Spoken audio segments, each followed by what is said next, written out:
for the Pig and the Hen. Pig and the Hen Show. Pig and the Hen Show.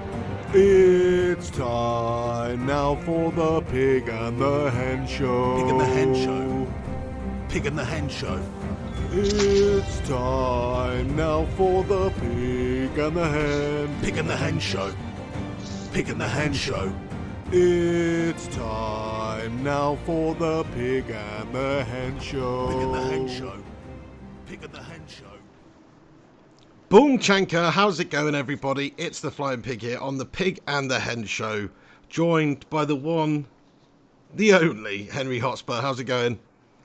I'm good, I'm very well. You know, not surprisingly so.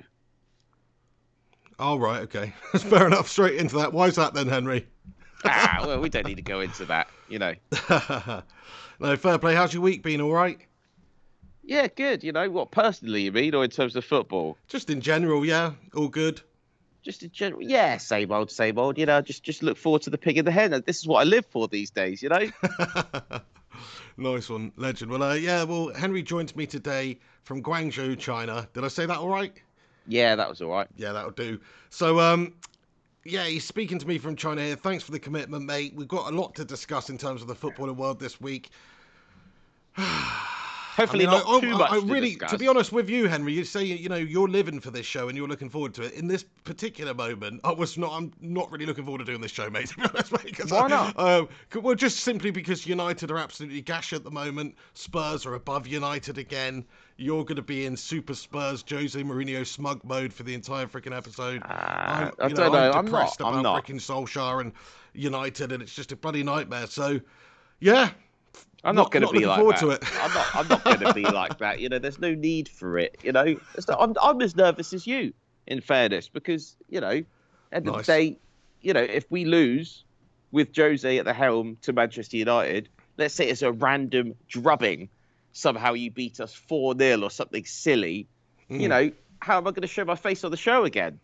So, you know, I'm nervous, but I am nervous. Do you know what I mean? I'm nervous. I'm sure Jose's not, but I am.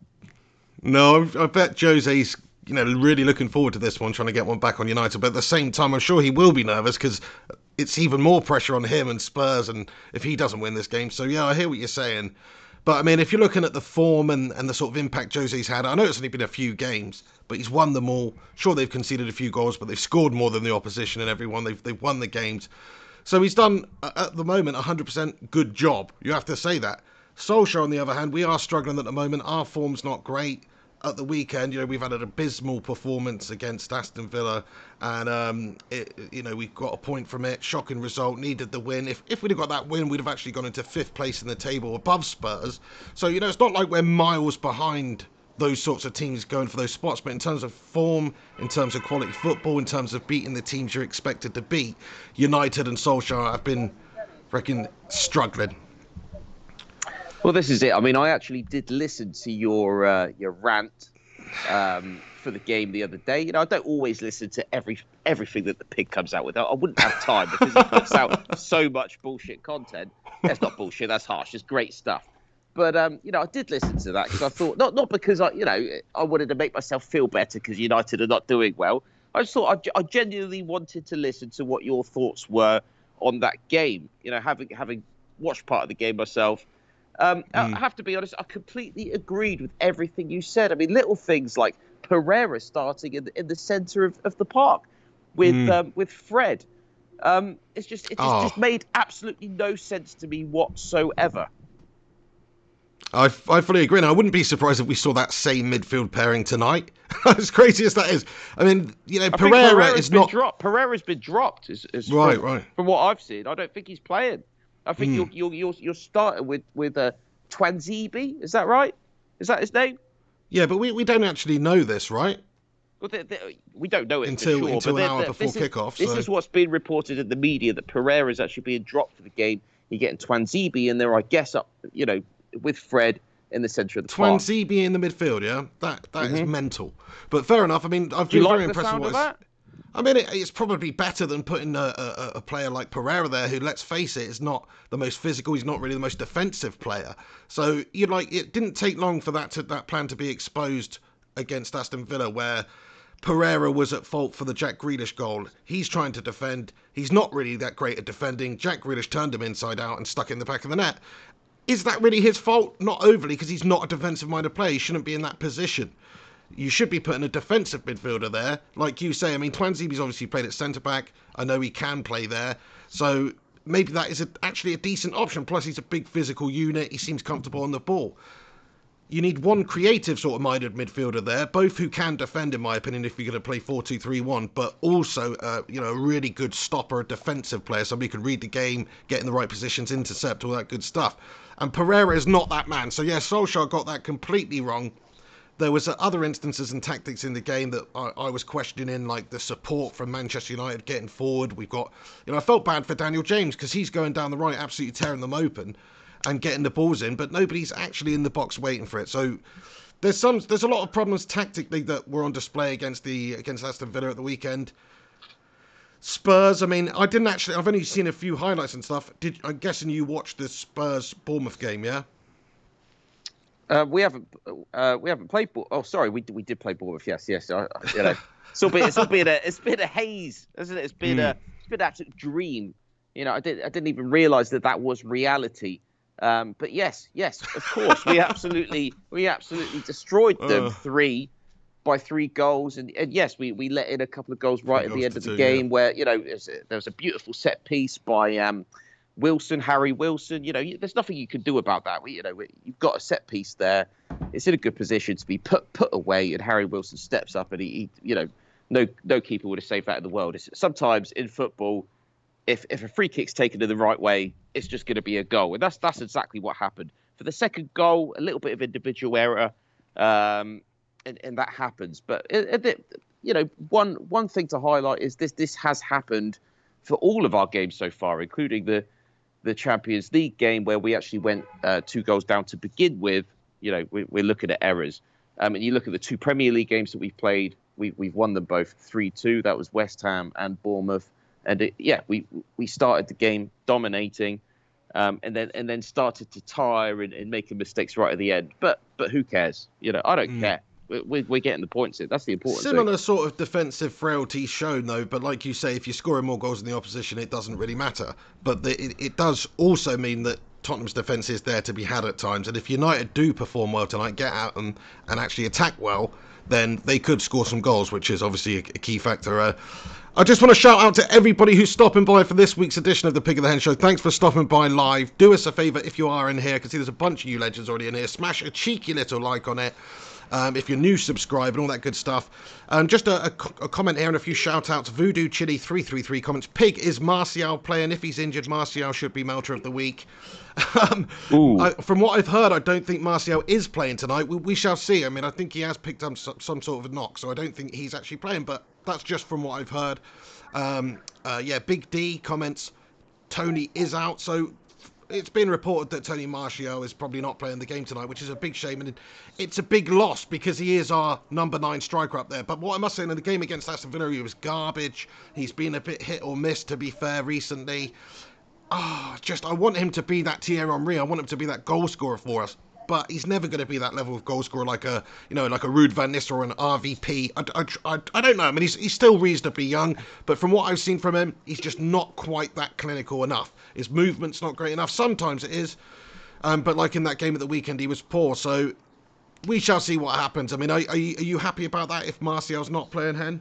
I'm guessing. Well, I guess so. I mean, the trouble for me with Manchester United is you just don't have the players. And I realised this. This is random, okay? I'm getting my son, who's 9 years old, going on 10, into FIFA. Okay, trying to get him involved in football. He's actually loving it at the moment. He's loving Jose, I've got to say. Right. Watching the press conferences, etc. But yeah, I mean, we started a game. I've got FIFA 19. I don't have the brand new FIFA 20 because we don't have the updated squads. So yes, we're looking at a year and a half ago kind of squads. But you know. We thought, right, let's just do Tottenham Hotspur, Manchester United, and just looking at the players that you had on FIFA for FIFA 19 starting lineup. You have Lukaku, you have Alexis Sanchez, you've got Ander Herrera there, And I'm just looking at this team that you've got, and I'm thinking, what's happened to Manchester United? I know there was problems with those players. I understand why many United fans out there are thinking, those players weren't right for you guys. But now you have nothing. You basically have zilch in terms of players. I'd say pretty much your best player at the moment is what, James? Pretty much one of your best players. And who is he? Who is he? Just some young lad, this kind of like shining through, like that shiny tent peg that I was mentioning a few weeks ago on the Pig of the Hen show. And he is still that shiny tent peg that's absolutely, not even a tent anymore. It's just a fucking flag or almost a kite now, not attached to the ground whatsoever, because you're having the worst season that you've had since, what, the 80s? Is that right? Yes. Yes. Same with Aaron Wan-Bissaka, the young 21-year-old lads, the new signings, they're the ones that are performing well. I think it just goes to show you the dross that Manchester United have actually built up over the last few years. And considering we got rid of some of the dross recently as well, goes to show you just how much shite there was. But look, everyone knows United are light in certain areas. It is a bit of a rebuild job. If you've got Pereira and Fred to choose from, it's not going to be a good day at the office in the centre of the park there. We have got some injury problems. We have got a skeleton squad. We don't have the players in certain areas. We're missing a winger. We're missing a striker. We're missing a creative midfielder. We're missing a defensive midfielder. That's 4 key positions we're actually missing players in pretty much. And I know we've got players in those positions, but they might as well be nobody there because they're just not doing the business for us, right? So it's not a good squad. It really isn't. It's not a great squad for Ole Gunnar Solskjaer to have worked with this season. You have to consider as well, if we'd have won that game against Villa, which we should have done, we'd got the lead. We certainly should have done that. It was a bottle job. Did you see that second goal that they scored, Henry? What, the Grealish goal? No, the second one, the Mings, was it?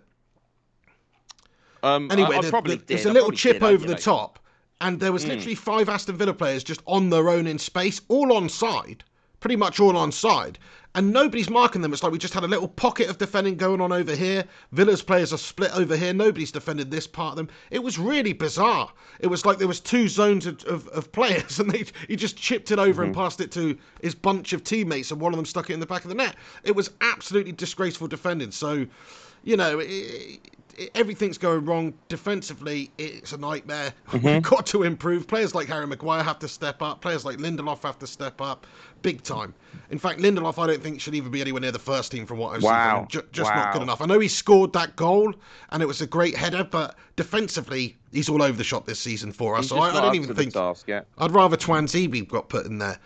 But Solskjaer's got a difficult task going up against this Spurs side with Jose at the helm now, revitalised. Dele Alli looks like the player of a couple of years ago, looks great again. Bunch of the players do.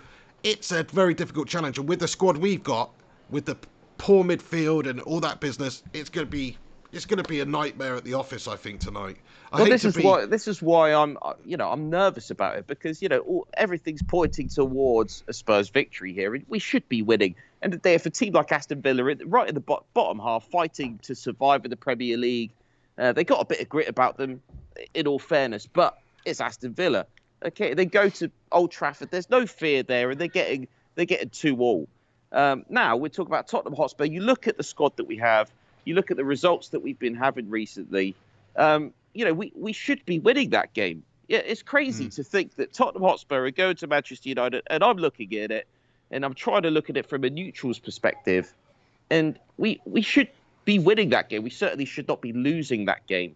That's why I'm nervous about it, and it's almost a shame actually. To be honest, I'll be honest with you. I'd rather a strong United side. It makes it more interesting.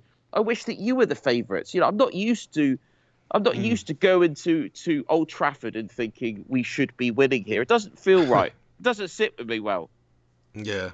Yeah, it's not a good enough squad. There's no fear factor there for teams going to Old Trafford anymore. United need to sign players in the January transfer window, 100%. Will Solskjaer be here to do that? I mean, it's must-win for me tonight, Henry. It's must-win for Ole Gunnar Solskjaer, and we've got City coming up. Like, realistically, if we don't get at least 4 points from those 2 games, and they're against really tough opposition that at this moment in time, we shouldn't really be getting the points against, to be honest.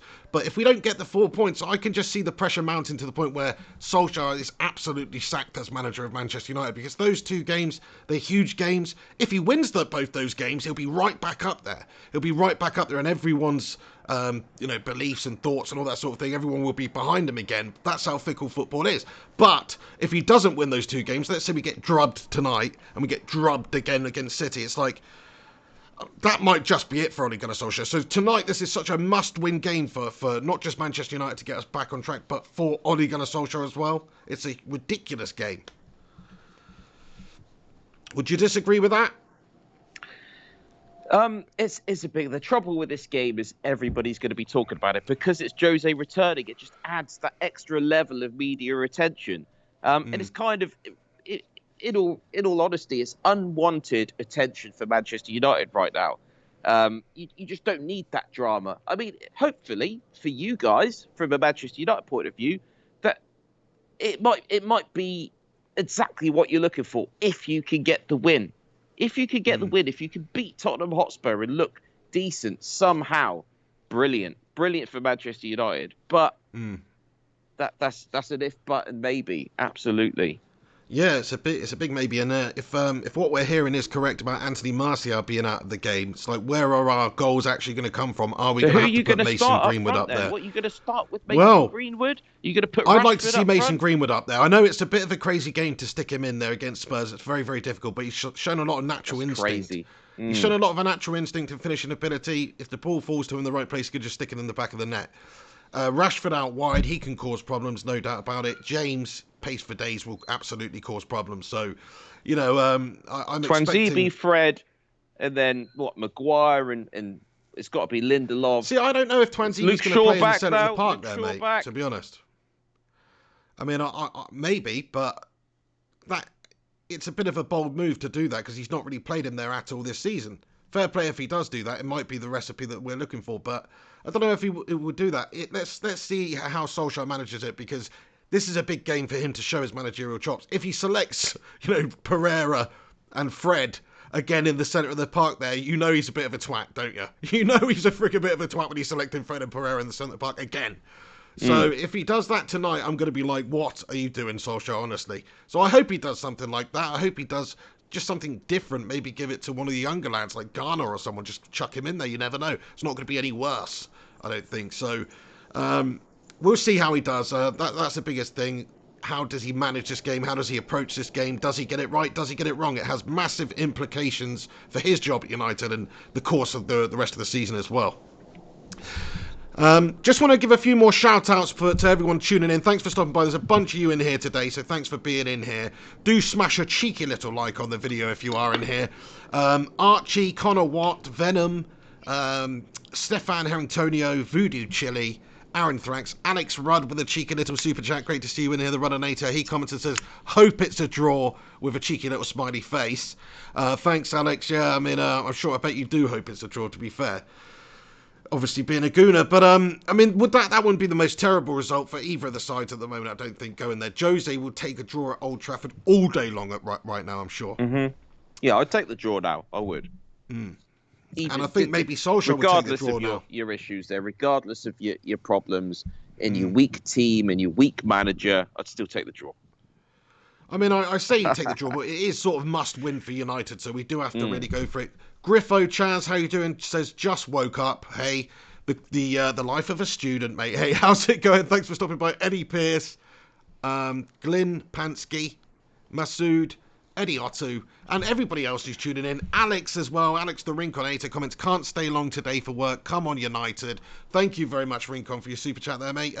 He's got a crack on with work, but that's commitment. Stopping by for the Big Man Show. Thank you very much. Great to see you, mate.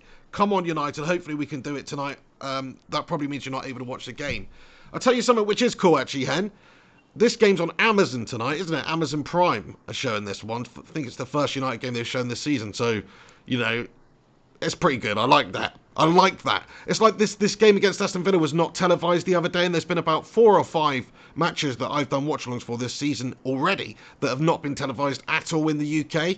So the fact that it's on Amazon, I think Amazon should just get all of those games that are not televised in the UK. Maybe there's some sort of conflicting rights thing going on globally, I don't know. But they should absolutely get as many games as they can, because that is an awesome reason absolutely. I mean, to be a member of Amazon Prime. I was able to watch that game. I didn't watch it live, but I was able to just kind of skip through it on a playback service that I've got through another channel that's available to me here. So, and not a Chinese channel at that, but I was able to watch that game if I'd wanted to. Pretty much every Premier League game I can watch. So it's it's not right that in the country that hosts the Premier League, you should have some kind of service to watch any game. Of course, you should. I totally agree. I think it's disgusting that we don't get all the games that Manchester United are in. Certainly Premier League, like it's got to this stage. Why can't Manchester United MUTV just have that then? Why does it just have to not be on at all in the UK? It's all this conflicting rights stuff. It's a bloody nightmare, mate. It's 2019. You should be able to subscribe to your club's channel and watch every single game that they play in. And if the club then has to pay whoever else is televising it to then essentially stream it through their own channel, then so be it. But surely that should just be how it is. You know, you should have the option to just watch your club's games, which is what most fans want to do. You've always got Match of the Day, or you can always see the highlights anywhere else. Yes, if you love football, you want to be watching all the games, not just your own club's games. But you should be able to watch every single game that your club is involved in. Of course you should be able to. I mean, you can usually watch them like on MUTV like afterwards, like the next day and stuff like that. But like, and I can understand it for the games that Sky Sports or BT or whoever has the rights to in the UK right now, because obviously you can't stream the game live that they've paid shitloads of money to stream. But if it's not being streamed by them, if it's not televised in the UK, then yeah, MUTV should stream it, or Amazon, something like that. So I'm pretty happy that Amazon are going to be watching it. Even if you have Sky Sports or whatever, if you also have an Amazon Prime account, just watch it on Amazon Prime for a laugh. Do you know it's what I mean? Probably on Amazon, because Amazon are obviously doing this documentary on Tottenham Hotspur at the moment, and it's Jose's return to Old Trafford. So of course it's on bloody Amazon Prime, isn't it? Yeah, but that's such a great reason to actually have an Amazon Prime account. So yeah, they should definitely keep that up, I think. There are some talks actually that there'll be like a new Netflix of football soon. Have you heard that? Just randomly, you've just thought about it. So like all these games, past, present, live, etc., will be on some sort of a footy platform which you can just pay like a tenner a month to, and then it's just like the Netflix of football or whatever. But we'll see about that one. I imagine that will take a very long time for that to come into fruition, if it's even possible. Thank you, Gungshi. How are you doing, Gungshi? He comments with a super chat. Great to see you, mate. Let's just read it out for everyone. He comments and says, Hen, it's a question for you, Henry Hotspur. He says, Hen, are you going to stay up for the game? I'm waking up early to watch the game. I won't be watching it live, because if I was to watch it live, it's 8 hours difference from UK time. It's televising 7:30 kickoff time, 7:30 your time. Is that right? Yes. Yeah. Yes. So let's do the maths. So that's 8 hours. So that's 3:30 in the morning for me. Is that right? Is that right? Some shit like that. What? Something Say that like again. So it's 8 yeah, hours 3:30. difference. That's right. Yeah, 8 Is hours. that right? Yeah, Am I right? 7:30. Am I right? 3:30. Spot on. I'm not great on the maths. So okay, so but I'm not going to wake up at 3:30. I'm going to wake up at about 5:15, and watch it back on playback. I will not check my phone for messages in case the pig has messaged me with all sorts of or some kind of torrent of abuse. Because Manchester United have won, so I won't check that. I'll just put the TV on and watch the game, even though it's not live. I'll pretend it's live in my own little world. There we are. So he'll be watching it a little bit delayed. I won't contact you then, Henry. I'll let you contact me. Hopefully it won't be in a gloating manner, or hopefully you won't want to contact me at all. Super chat from Dan's Uncut Gaming. Thank you very much, mate. He comments, there's £2 for some more rum truffles, Mr. Pig. You absolute bloody legend. You've got to love a rum truffle, my friend. Thank you so much for the super chat there. Never had one. You've never had one? I think so. You've never had a rum truffle? Don't think so. Cheers for the super chat, mate. Rum truffle for Pig, but nobody talks about me having a fucking rum truffle. Never even fucking had one. Well, you need to get yourself one over there, mate. It strikes me as the sort of thing that would be very difficult to track down in Guangzhou, China, mate. I could be wrong. Maybe there's like a British Christmas shop there, is there? No. Nice one. Well, thank you very much, Dan's Uncut Gaming, absolute hero. We've just hit 110 viewers on the live stream, so thank you very much to everyone who's stopping by in here live today. Bunch of legends. Do us a favour, smash a cheeky little like on it. Alex Rudd, Zombie Clips, Masood, Gungshi, Atrex, Apado Nikhil, and Kent Nyquist. Everybody else who's watching, thanks very much for stopping by. Bunch of bloody legends. What's that last name? Kent Nyquist. Kent Nyquist. That's some name, isn't it? That's a quality name, that one. Loving that one. It sounds like the alter ego of a superhero, mate. You know what I mean? Sort of like Clark Kent, but Kent Nyquist, and he turns into like Biohazard Man or something. Okay, you got some imagination there, Pig, haven't you? I do, mate. I absolutely do. Rui Rodriguez and Archie. Right, okay, let's get on to the next topic. What is the next topic? No, I mean, of course, we've got to talk about a little bit more about the game tonight. I mean, I am worried about it. I do think, realistically, Spurs are the favourites to win the game. I hope United can put up a good display more than anything. We do need a win. I think it is must win. I know I said Solskjaer will probably take a point. He'd only take a point from it if he gets the win against City, which, let's be real. I'd rather win this game. If you've got to win one out of the two, it's more likely to get this one at Old Trafford against Spurs. Jose coming in. Look, what I will say to you, Henry, and you won't like this, and I know what you're going to say, but it's only been 3 games. He's not really had that much time to work with the players. They've already got a good squad. They sort of look like self-motivated, self-revitalised because Poch has gone. The managers come in. They're all fighting for the places in the team. They have to perform to be in the squad the next week, so they're all delivering, mate. It's classic prima donna footballer stuff all over again. I don't disagree with it at all, and I knew that you were going to be ready for me coming out, all gloating, etc. But I'm not going to do that. I'm not going to live up to your expectations at all because, I'll be honest. I agree with you. You're right. There's only 3 games in. We've let in, 4 games at home in 2 games. That's not cool. Yes, we've won the games, but there's issues there. And you're absolutely right. The players are performing because they, if there's a change, everybody's excited. I'm excited as a fan. Of course I am. Jose's come in.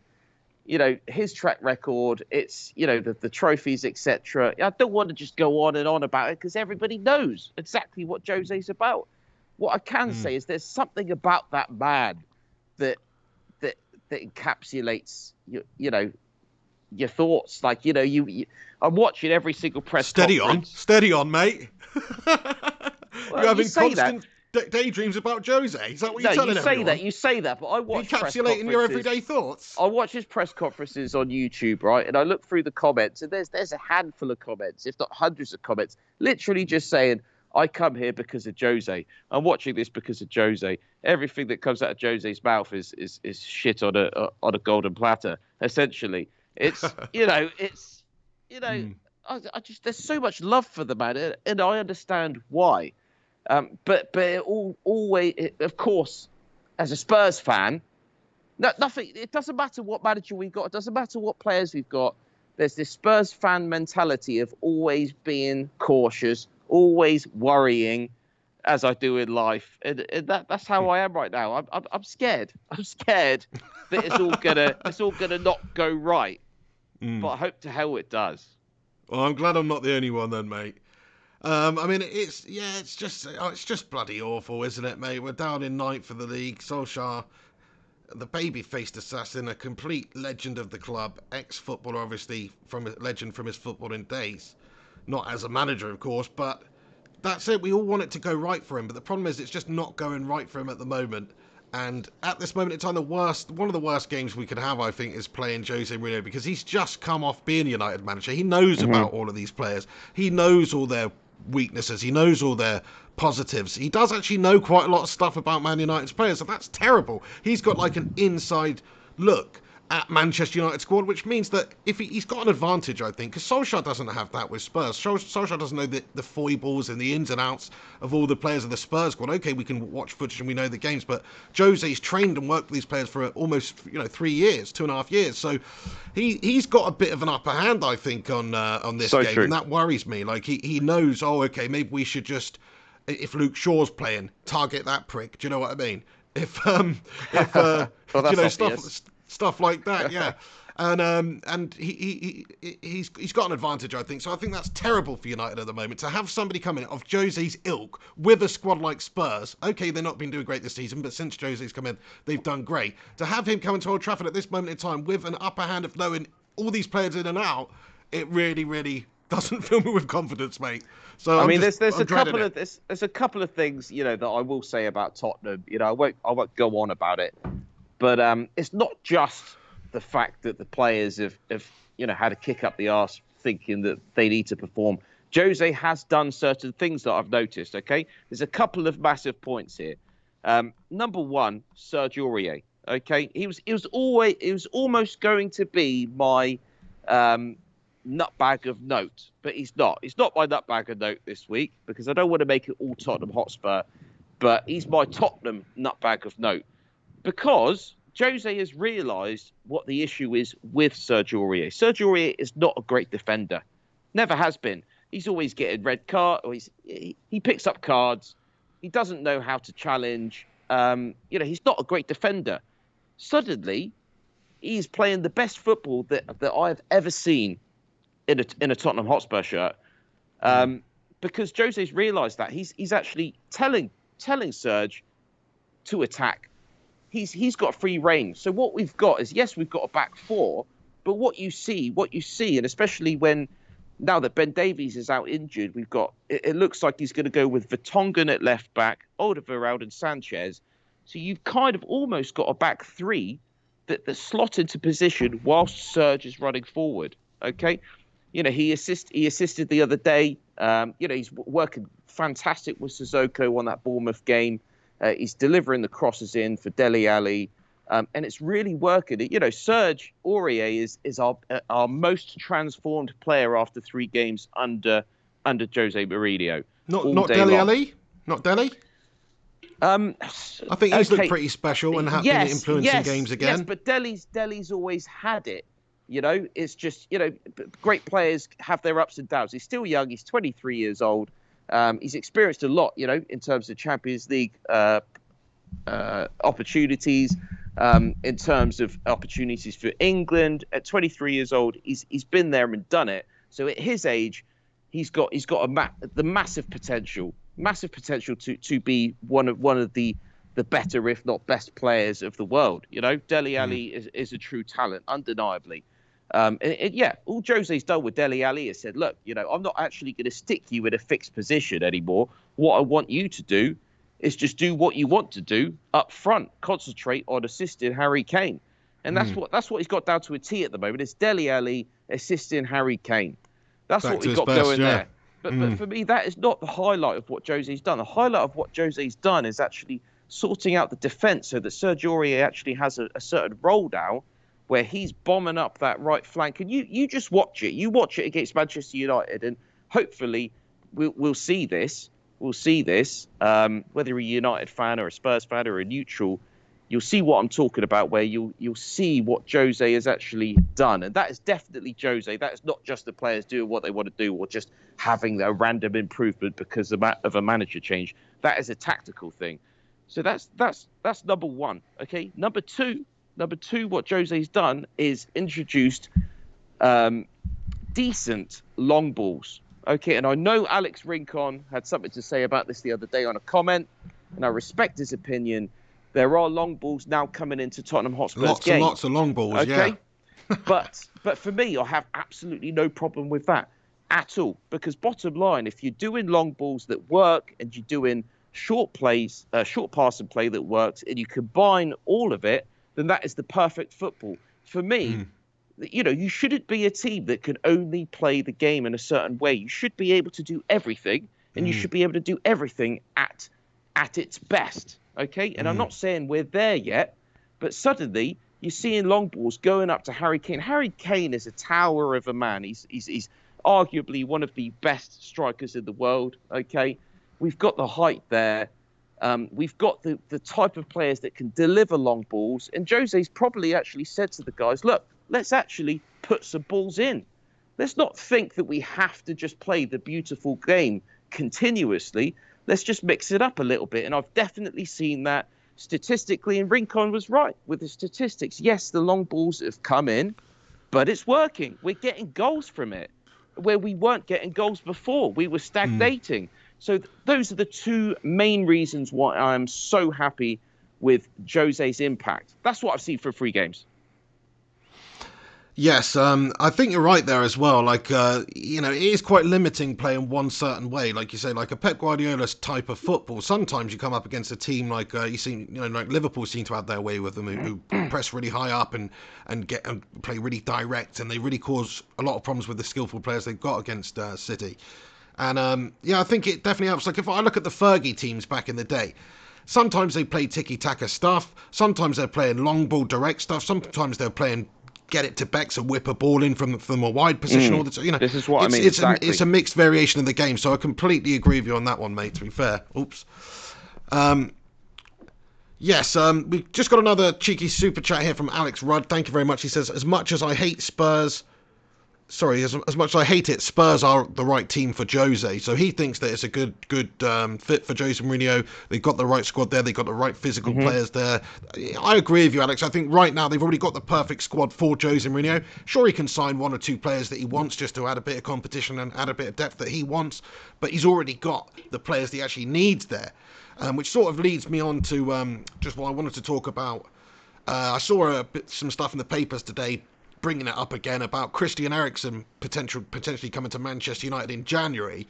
And I just think that Jose Mourinho actually being manager of Spurs right now probably just puts an end to that entirely. If I'm Jose, I'm not letting Christian Eriksen go to United of all clubs right now. I mean, do you think he'll give him a fair crack of the whip as well? Like maybe you try and keep hold of him. I might disagree with you actually on that one. I mean, there's every chance that Eriksen could go. I mean, he hasn't played since Jose's been there for a start. Yeah, but I don't think it'll be to United though. I think it'll be to Spain or. Ideally, I think that would be more Levy. That'd be more Levy. I don't think Jose would mind so much. I don't think Jose would mind. It's like let him go wherever. Jose is that confident in his own ability. I think Daniel Levy would be more like, no, actually, that we're just not going to let that happen. He did let us have Juan Mata from Chelsea, actually, didn't he? I'm pretty sure Jose was the manager when Juan Mata came to United. Yeah, exactly.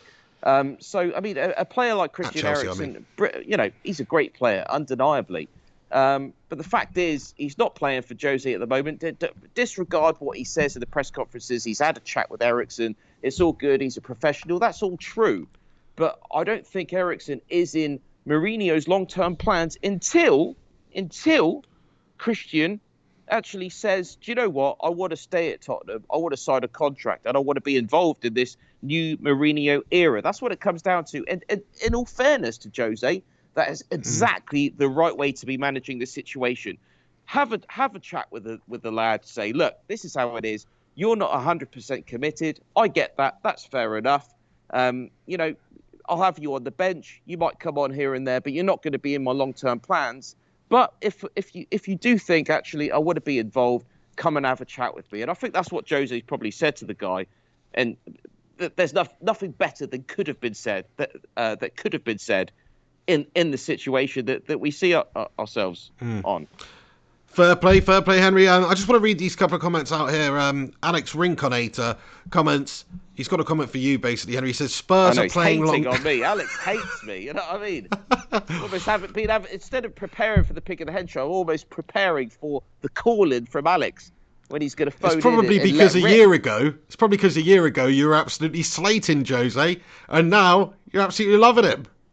Well, why not? Why wouldn't I be slating him when Manchester United are playing rubbish football, not interesting football at all? I mean, when he was winning trophies, he's doing well. Yes, I was still taking the piss that it wasn't nice to see, but he was still doing it. I never said Jose needs to be sacked until I think you must have said Jose needs to go before I did. So, I mean, have I ever please, Alex, please go back through the pig in the head footage and find something where I'm categorically saying Jose is some shit manager or whatever, because that hasn't happened. That has never happened. Those words have never come out of my mouth. Anyway, so he says, yes, so Spurs are playing long ball, and he says Hen gave us shit about it when United did it under Mourinho. That's hypocritical and my issue. Okay, well, okay. My countenance to that is the fact that we've won our first 3 games 3-2, 4-2, and 3-2. Manchester United were not having results like that, at all under Jose when you weren't doing well. And this comes down to several factors. You just did. Manchester United did not. You don't have the players now, and you didn't even have the players then. You overachieved with Jose when you actually won the Europa League. When you came second in the Premier League, and you won another cup, didn't you? You won another cup under Jose, did you not? We won 3 in the first Carabao season. Cup. I know.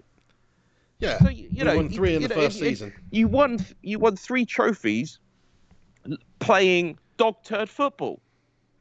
Simple as that. And I know Rincon's an average that first season wasn't so bad because United we did have fan. Zlatan Ibrahimovic up there, which made the difference, to be fair. He scored some And it made a spectacular massive goals. difference. And Jose has always needed a top player up front. I'm not saying Jose is some kind of manager that's able to take a team that has nothing, like let's say the League 2 or League 1 of English football. He's not that kind of manager. He needs to have a team that has good players, especially needs a proper number 9, like Harry Kane. He's had Diego Costa before. He's had Ibrahimovic at Manchester United Didier at Drogba. the right time when he needed him. He had Didier Drogba. He had the list goes on, doesn't it? He had Benzema, playing fantastic when he was at Real Madrid. He's always had great players at Manchester United. When you didn't have Ibrahimovic, and you look at it, players like Rashford, he needs a big man up front with a littler man that assists. So his best days were when he had Lampard and Drogba. That's what he needs. He needs 2 players that do the job up front, and then he's pretty much got that, hasn't he? In a way, and then he needs a rock solid defense. That's what Jose needs. And I think at Tottenham, he sees that he can do that quite easily with the players that we have. Let's get through this season. Let's have a decent season next year. Let's solidify that. Jose's waiting to see what's going to happen with these contracts that are expiring, with Vertonghen, with Alderweireld, with players like Christian Eriksen. And then he's going to be able to sign a couple of players, and then potentially we could be looking at a top side that we've been talking about for years at Tottenham Hotspur. We've always talked about a couple of signings away. Now we've got the manager, and we're a couple of signings away within the next couple of years. You're getting me excited now. Oh, don't let me go on about it too much, because it's going to piss you off. I'm getting excited just talking about it. Yeah, well, fair enough. I mean, I do agree with Rudd that when he said earlier that it's the right fit for Jose at Spurs. I do. Just want to read this comment out from Stephen Zevon, who comments, wouldn't it be better for United if they lost this one emphatically so as to quicken United's development? And I just want to say, Stephen, in terms of quicken United's development, I guess you're on about, which we can talk about for a little bit because it is obviously a big topic of debate, which is Mauricio Pochettino in line to be Manchester United's new manager? If Solskjaer doesn't win this game tonight, if Solskjaer doesn't get the results over the next few fixtures, really, will he get the chop, and will we appoint Mauricio Pochettino, who is available, who is currently without a job, and who is quite a good proven manager within the Premier League? Now, he's won absolutely piss all, do you know what I mean? It's like David Moyes in those terms. Just consistently decent and done well, but really just a gash manager. He could be that, or he could just be an unlucky manager over the last few months. They got to the Champions League final. He's built a good squad at Spurs, the best squad they've had in the Premier League era, probably, which is saying something because they've had some special squads over the years back in the day. So he's done a great job. He's put them in a really healthy position. He's had a lot longer. He's had a lot longer to do it than Solskjaer, though. Mauricio. So yeah, he's had a while, but he started off well. And he probably had a better squad coming into it as well, I'd imagine. He was never doing as bad as Ole Gunnar until this season, where he got sacked. All he's Things done have gone is well for him, improve Tottenham. He's brought through young players. We've looked better and better. We've actually he been hasn't a won team anything, though. that people have spoken So about. You're right, of course. the And point that's I'm why he's making. had the chop. You're right. But in terms of actually when you look at Mauricio and you look at Ole Gunnar, all Ole Gunnar's got going for him is the fact that he used to play pretty good football for Manchester United. That is it. That is literally it. There is nothing from Ole Gunnar's management. Are you discounting the league title for Molde? Absolutely, I am. Absolutely. I mean, I know you might as well. It doesn't mean a whole lot. No relevance to this, but I've got two things to say on this. This is a recurring theme tonight, isn't it? I've always got two things to say, especially tonight. Okay. Go for it. Number one is Mauricio Pochettino has actually come out and said that he's interested in the Manchester United job. I mean, I'm not 100% on that, but that's what I'm reading. Has he actually, though? Has he actually come out and said that? I mean, that sounds like hearsay to me. That would be a little bit of a classless thing to do from Mauricio Pochettino, I think. And he seems like a man that has class. So I take that with a grain of saxo, mate, to be fair. Yes and no, but end of the day, when you're talking about this level of football and you've got a lot of people that representing you, leaking rumours, etc., the media needs something. They need something to feed off. And you say hearsay, but he's not being licked with Arsenal, Isn't he? I mean, I've heard that a lot of Arsenal fans would like Pochettino. I know they'd like him, but he's sort of being linked. Go there. I don't think it will happen either. There. It just I think doesn't he'd really prefer the United job. Yeah. It's been leaked that he's potentially interested in the Manchester United. Of course, he wants to get straight back involved. I mean, I would. If I was Poch and I'd just been sacked, end of the day, I just want to get straight back in there. Back in there, and why not? This is what I was talking about, Henry. That's why I brought it up, because I think that that's the natural progression now. Like, if Solskjaer does get the sack, if it doesn't work out over the next few games, and he does get the sack, Poch is going to get the job, isn't he? Mauricio Pochettino probably will get the job. Who else is there to really come in and do the manager? He's the perfect manager for what Manchester United need right now. You need a manager that knows the Premier League, that can work with young players, which you actually have good young players there. Your biggest problem right now is actually making a team out of young players and understanding the fact that it is a building job that you keep going on about. I don't think Ollie's the right man to do it, and Poch has a proven track record. But hold on a second though, because Ole Gunnar Solskjaer has been doing that. He's not had the 5 years that Pochettino had to do it. He's had a year, if that. So, and if you look at what he's done, he's exactly done that. The signings that we made, Maguire, that's one for now, it's one for the future. Wan-Bissaka, that's a great signing, 21 years of age, that's literally one for now and the future. Daniel James, 21, he's come in, that's one for now and the future. The signings have been great, and he's also still got players like Rashford, who's 21 years of age. So it is a complete development building job, and he's been doing that. You can't compare it to 5 years at Spurs for Pochettino. He hasn't had 5 years. Who knows what squad he could build in 5 years at Manchester United? Do you know what I mean? What about the team selections where he's continuously playing? What about Pochettino's team selections this season? What about Pereira's Pochettino's playing team in the middle of the selections? park. I mean, there's some, do you know what I mean? Some serious issues.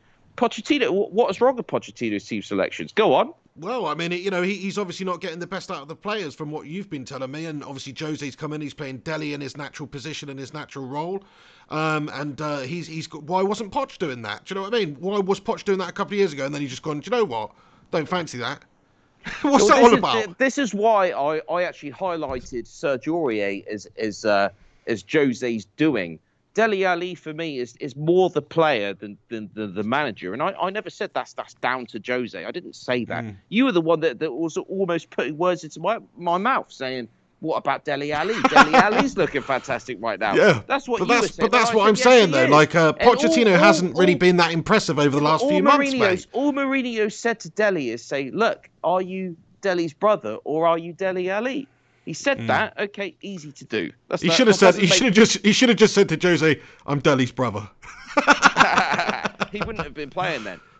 I know, that. But this is all Mourinho's done is said the right things and told him. But Solskjaer can develop the team, is what I'm saying. He just hasn't had the amount of time that Pochettino has at Spurs to do it. You say that, but having I'm happy with his development over that time period. Pig. Listen, Pig. Having listened to your rants, okay. Again and again, actually, I do. I can't. Let's be honest. I do listen to what you say. I don't let you know too much. I don't want you to get too much of an ego because I listen to your rants. Okay, but I do delve in, and time again, you are Oh, he's criticising been taking Solskjaer. notes, you see.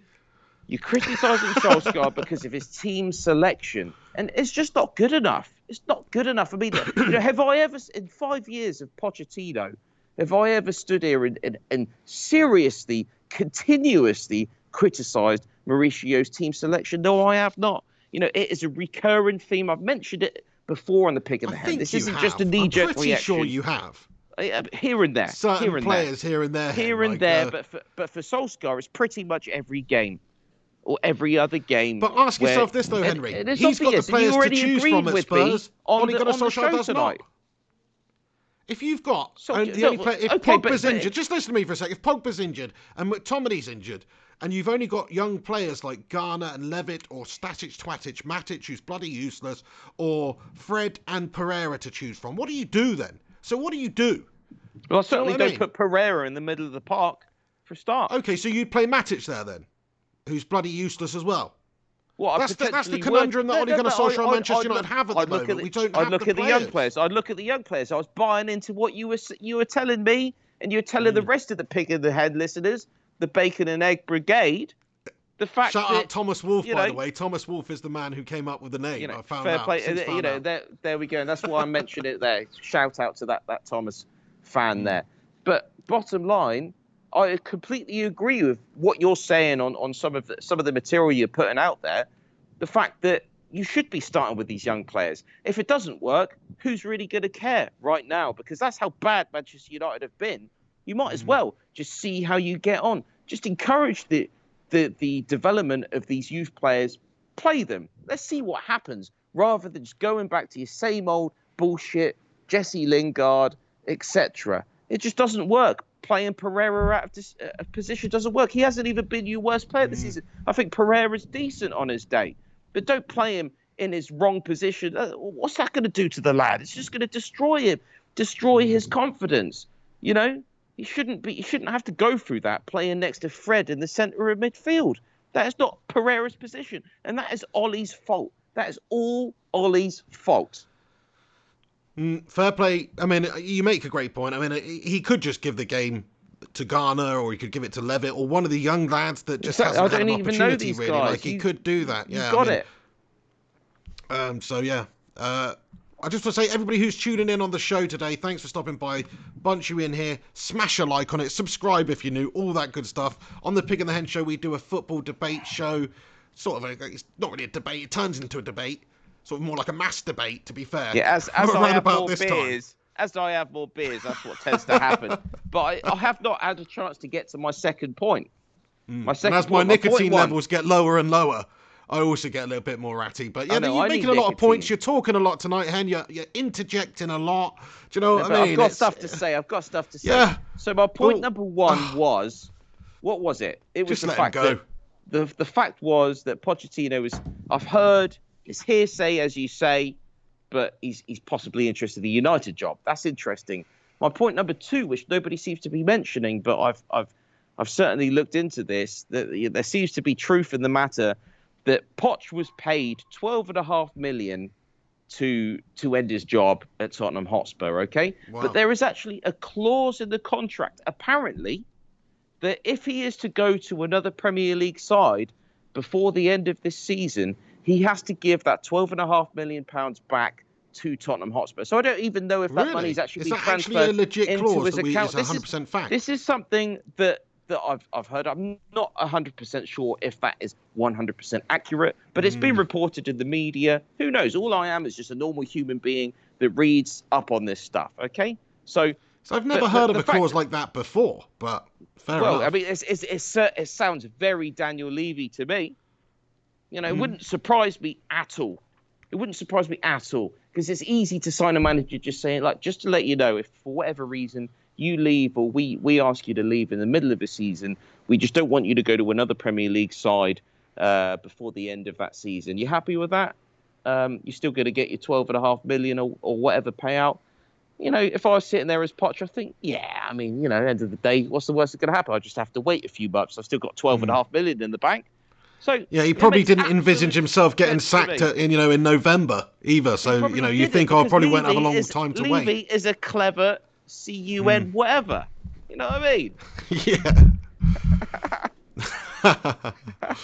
Fair play. I mean, I think it's very realistic though, Henry, that maybe Pochettino would be the next manager of Manchester United should it not work out with Solskjaer.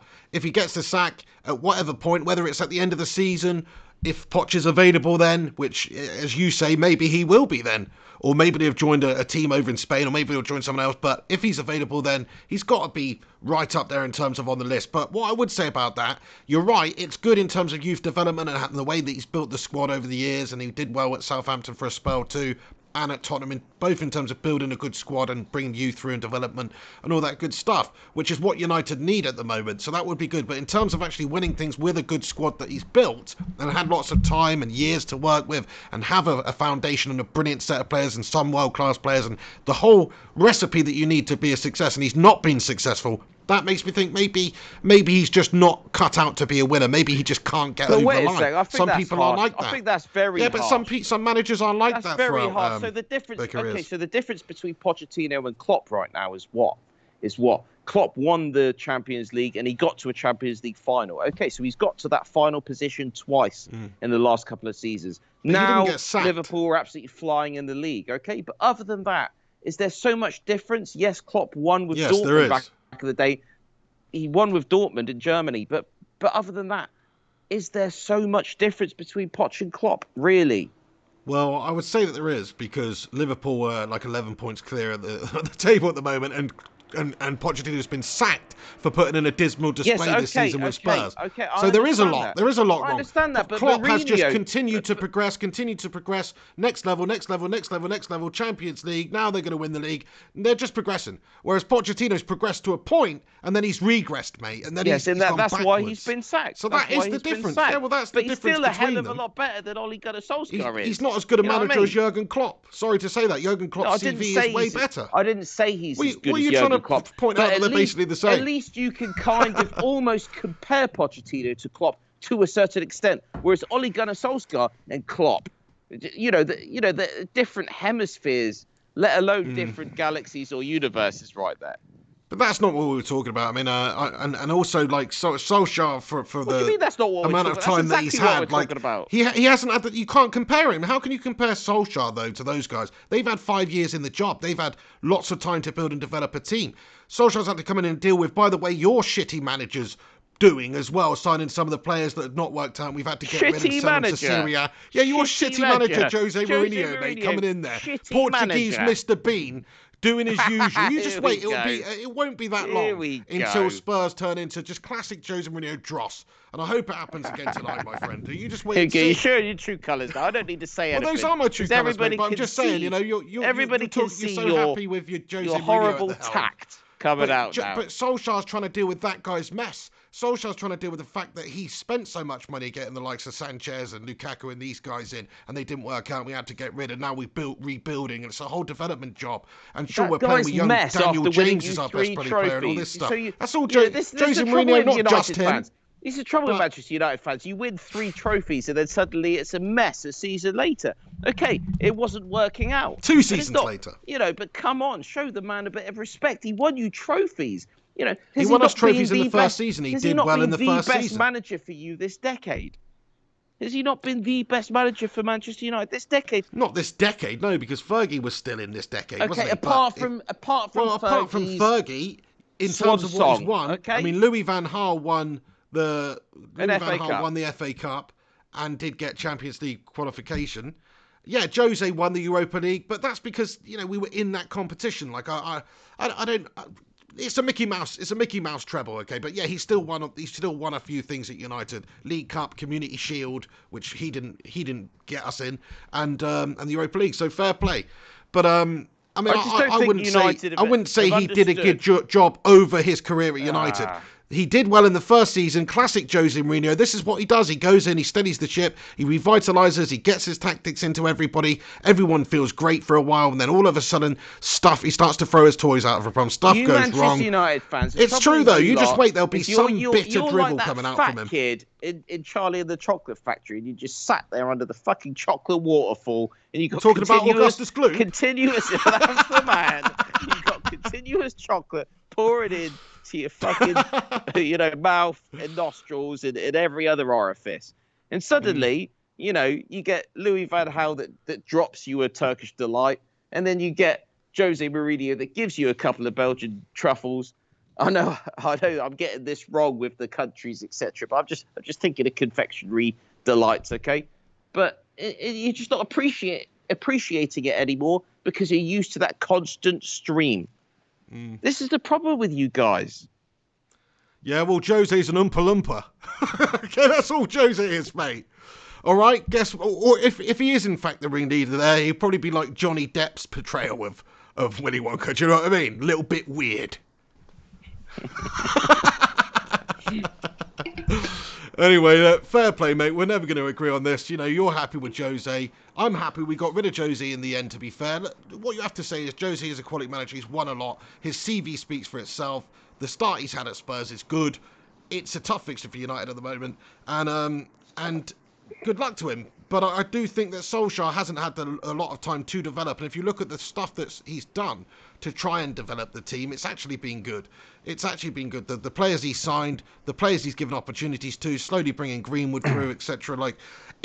He's trying to do that. We just don't have the quality of players there at our disposal right now. I've got one question for you, Pig. Okay, do you think he's had the most difficult job as manager at Manchester United since 1980 whatever in terms of having the worst season?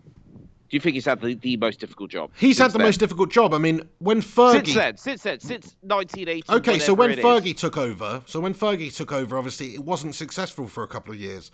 But he was sort of given assurances and given time, probably more assurances and more time than you would reasonably expect to get in today's modern era, right? So it wasn't a great start for Fergie, but then the success came.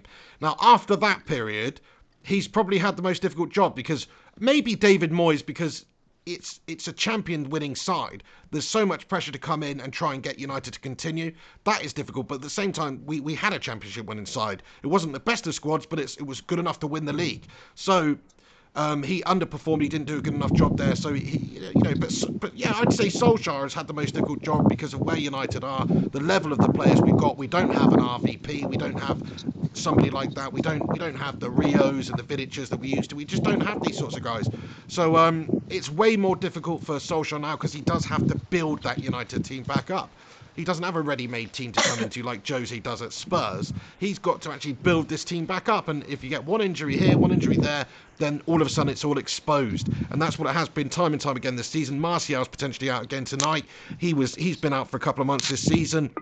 It's compounding the fact that United don't have the players there. That's the biggest problem at United. It's not the manager. It's not the coaching staff. It's not even the owners, I don't think. The owners are the reason why this is, but it's the fact that we just don't have the calibre and level of player in 4 key positions that we're lacking.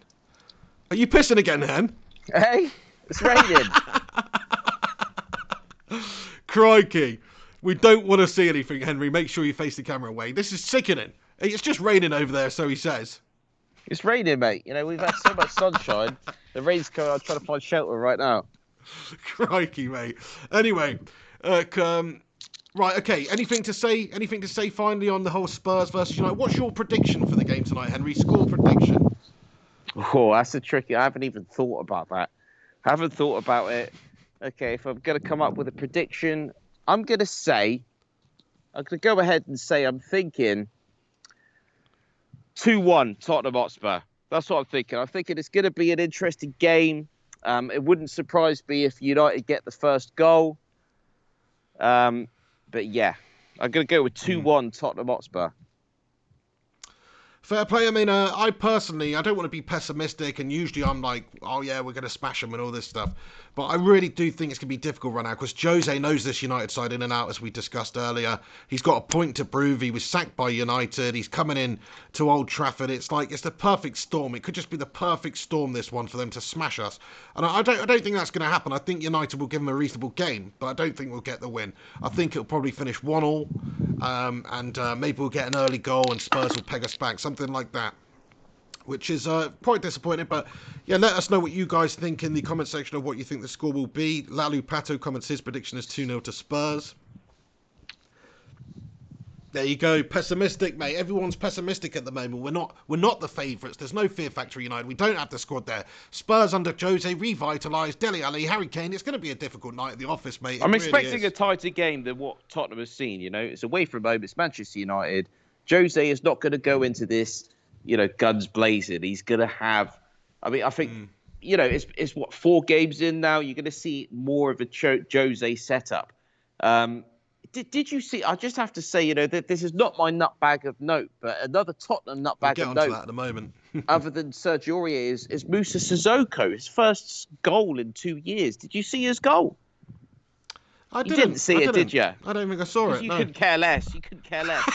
But I'm sure I watched the highlights. But it was an amazing goal. Moussa Sissoko. He's played him in a more of an attacking role than Poch ever did, and he scored a brilliant goal. And he's not a goal scorer. He's not a goal scorer, but it was a brilliant goal.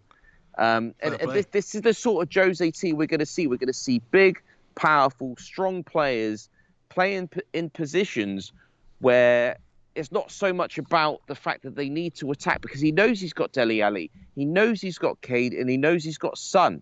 I feel sorry for Lucas Moura, because actually the first game Lucas Moura played, and it looked like a very attacking side, but I don't see that setup. I'll just quickly, my prediction in terms of starting lineup for Tottenham Hotspur against you guys later on today for you, will be very similar to how we lined up against Bournemouth. That's what I'm predicting. So you're going to see Kane up front. You're going to see Son, Ali, and Sissoko, I think, supporting him, because that gives us a bit of solidity in that attacking area.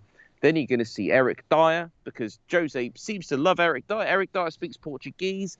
He's not our best player, but he's looked solid enough. I think he likes that big player that could actually play the long ball. Eric Dyer can play the long ball. That's why he likes Eric Dyer.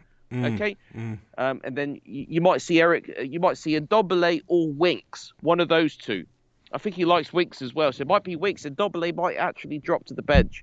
We might see Ndombele. Then you're going to see Sanchez and Alderweireld at the back with Jan Vertonghen, because Ben Davies is out. I don't think you're going to see Danny Rose.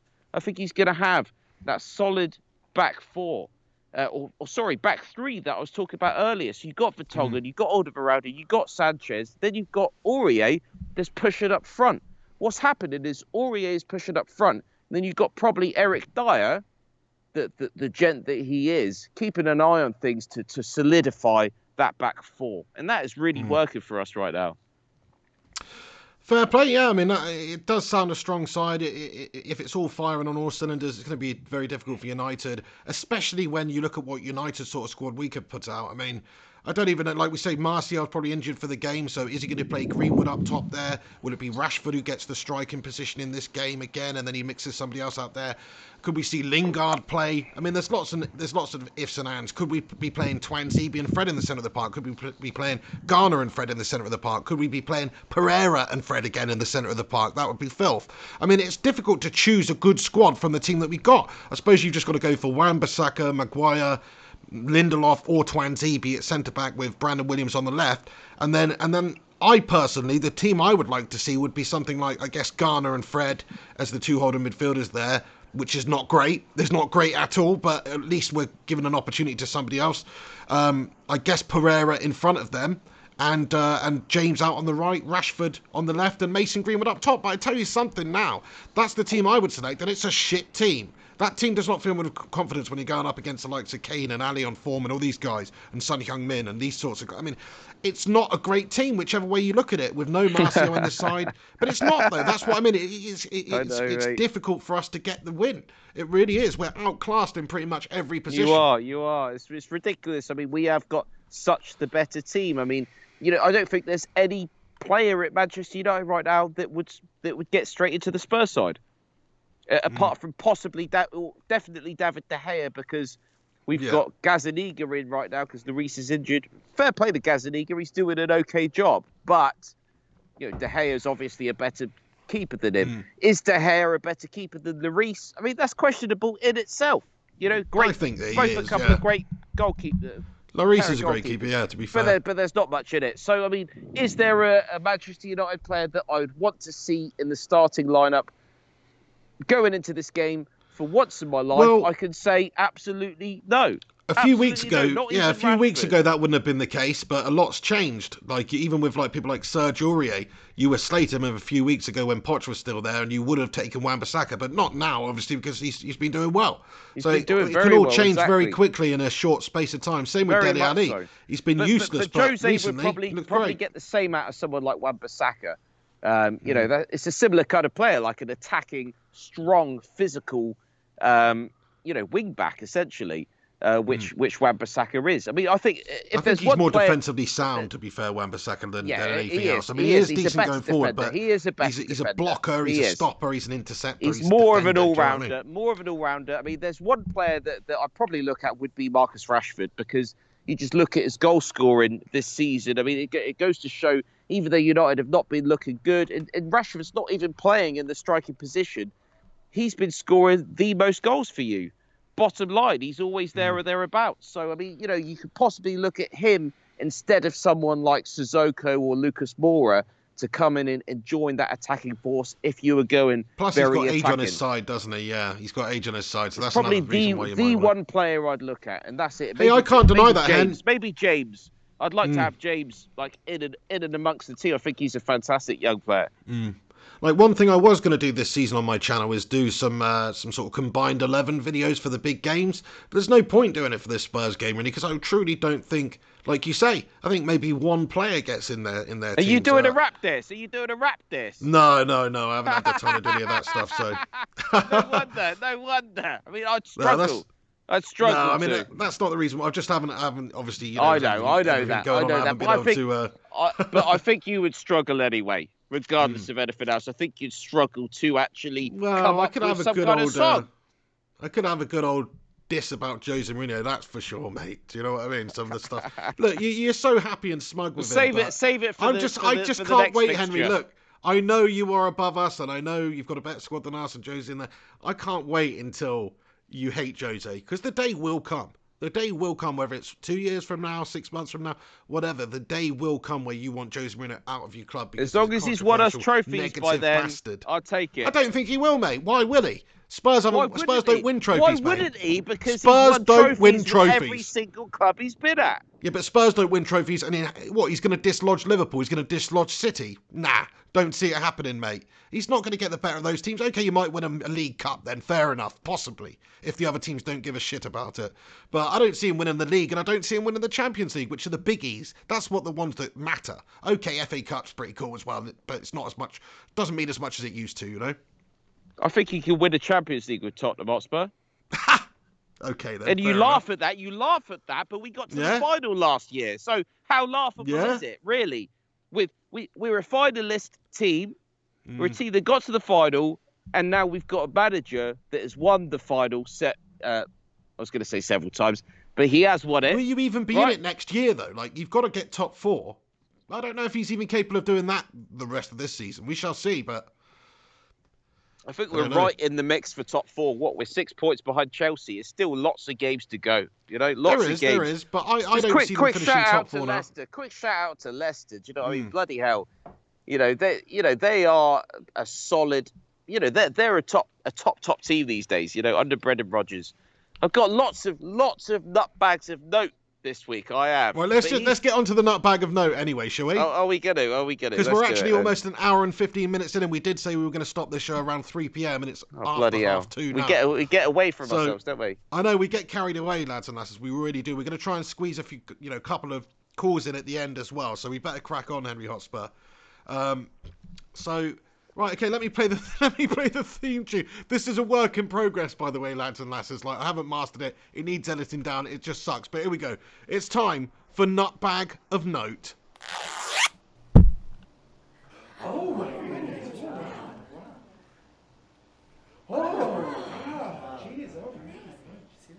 Nutbag of Note. Nutbag of Note. Nutbag of Note. Nutbag of Note. Nutbag of Note. There we go. That's the theme tune for Nutbag of Note at the moment. It's a work in progress. Henry Hotspur, I'll put it over to you. You can be the first ever Nutbag of Note. Actually, not the first one. We did it last week, didn't we? But with the music, who is your Nutbag of Note this week in the footballing world? With the music, anywhere, I guess. So I've had lots of nutbags of note. I mean, as far as Tottenham is concerned, obviously I've said Sergio Aurier, I've said Musa Sissoko, I've even said Leicester City. Brendan Rodgers doing a fantastic job. I mean, any one of those could be a solid nutbag of note. But my nutbag of note, and this actually comes back to this is the reason that I'm saying this one is because you were slating this person, right at the beginning of the season, and I'm going to give it to Roy Hodgson. I'm going to give it to Roy Hodgson of Crystal Palace, okay? Because I feel like. I'll tell you why, because I just feel like they're so under the radar. Nobody's seeing how solid Crystal Palace have been this season.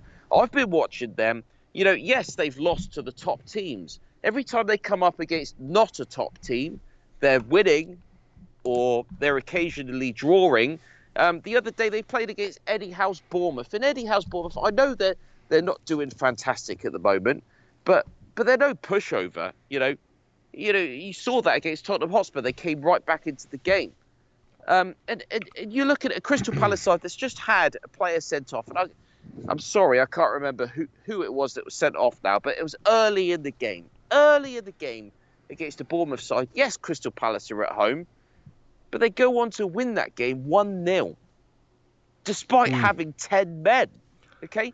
Now they are 5th in the league. I know that Tottenham have got a game in hand, but Crystal Palace are 5th in the league, sitting on, 21 points, 5 behind Chelsea.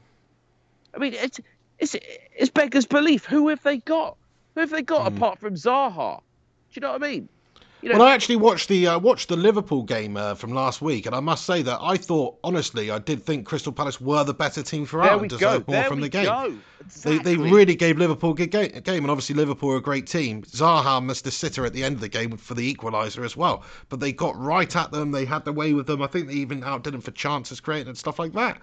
So, yeah, I can't disagree with your nutbag of note this week, Henry. I say fair play to you, mate. But rides before again. You escape, just because you're heaping praise of Crystal Palace and Roy Hodgson right now, I'll go back to when Manchester United did not have the greatest of results against Crystal Palace earlier in the season, and you had nothing nice to say about Roy Hodgson. I was here standing on the Pig and the Head show saying I don't rate Roy Hodgson whatsoever. Experienced manager. Now, yes, it didn't work out for him at Liverpool, but he's been there.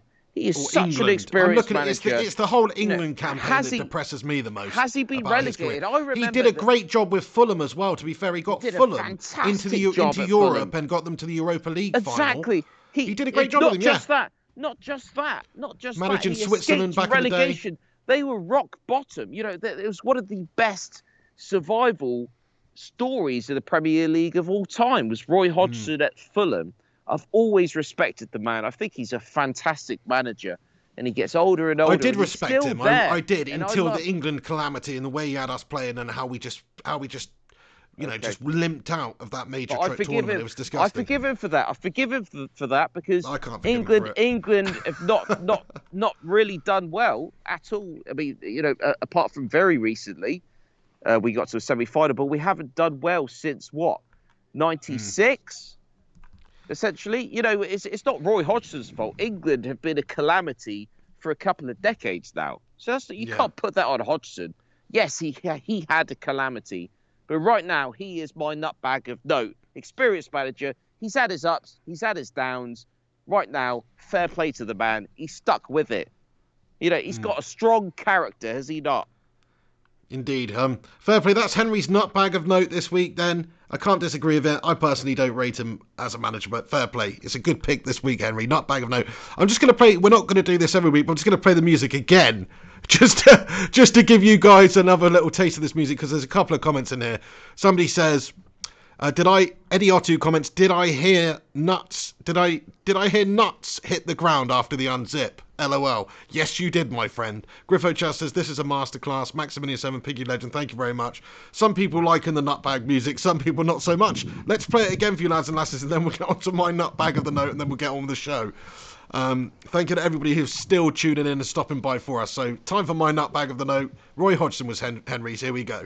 What do you mean the note? Nutbag of note. That's what I said.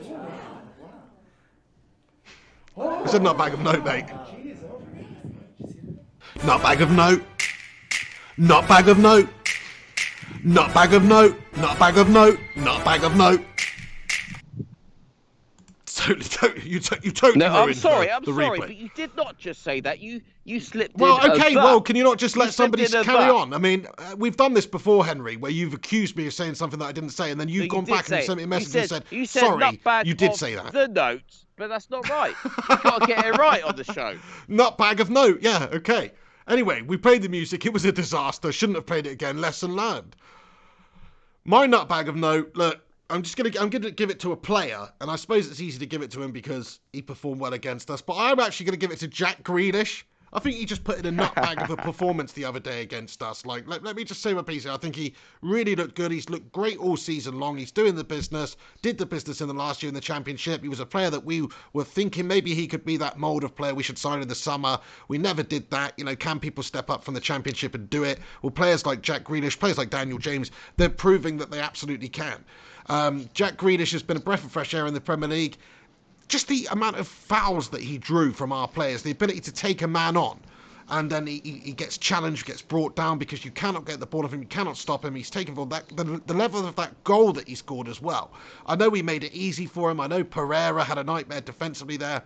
But what a finish. What a bit of skill. What a turn. Just get into a bit of space, half a yard, curl it past David De Gea. De Gea stood no chance. It was perfectly placed. If David Villa or Lionel Messi or someone like that had done that, you wouldn't have questioned it. So it was that good of a goal.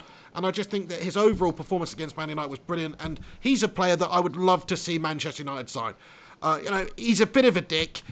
Plays with a bit of a chip on his shoulder, but I like that. I mean, I like somebody who's a bit aggy, and I think, I think he can actually do a really good job and help lead Manchester United.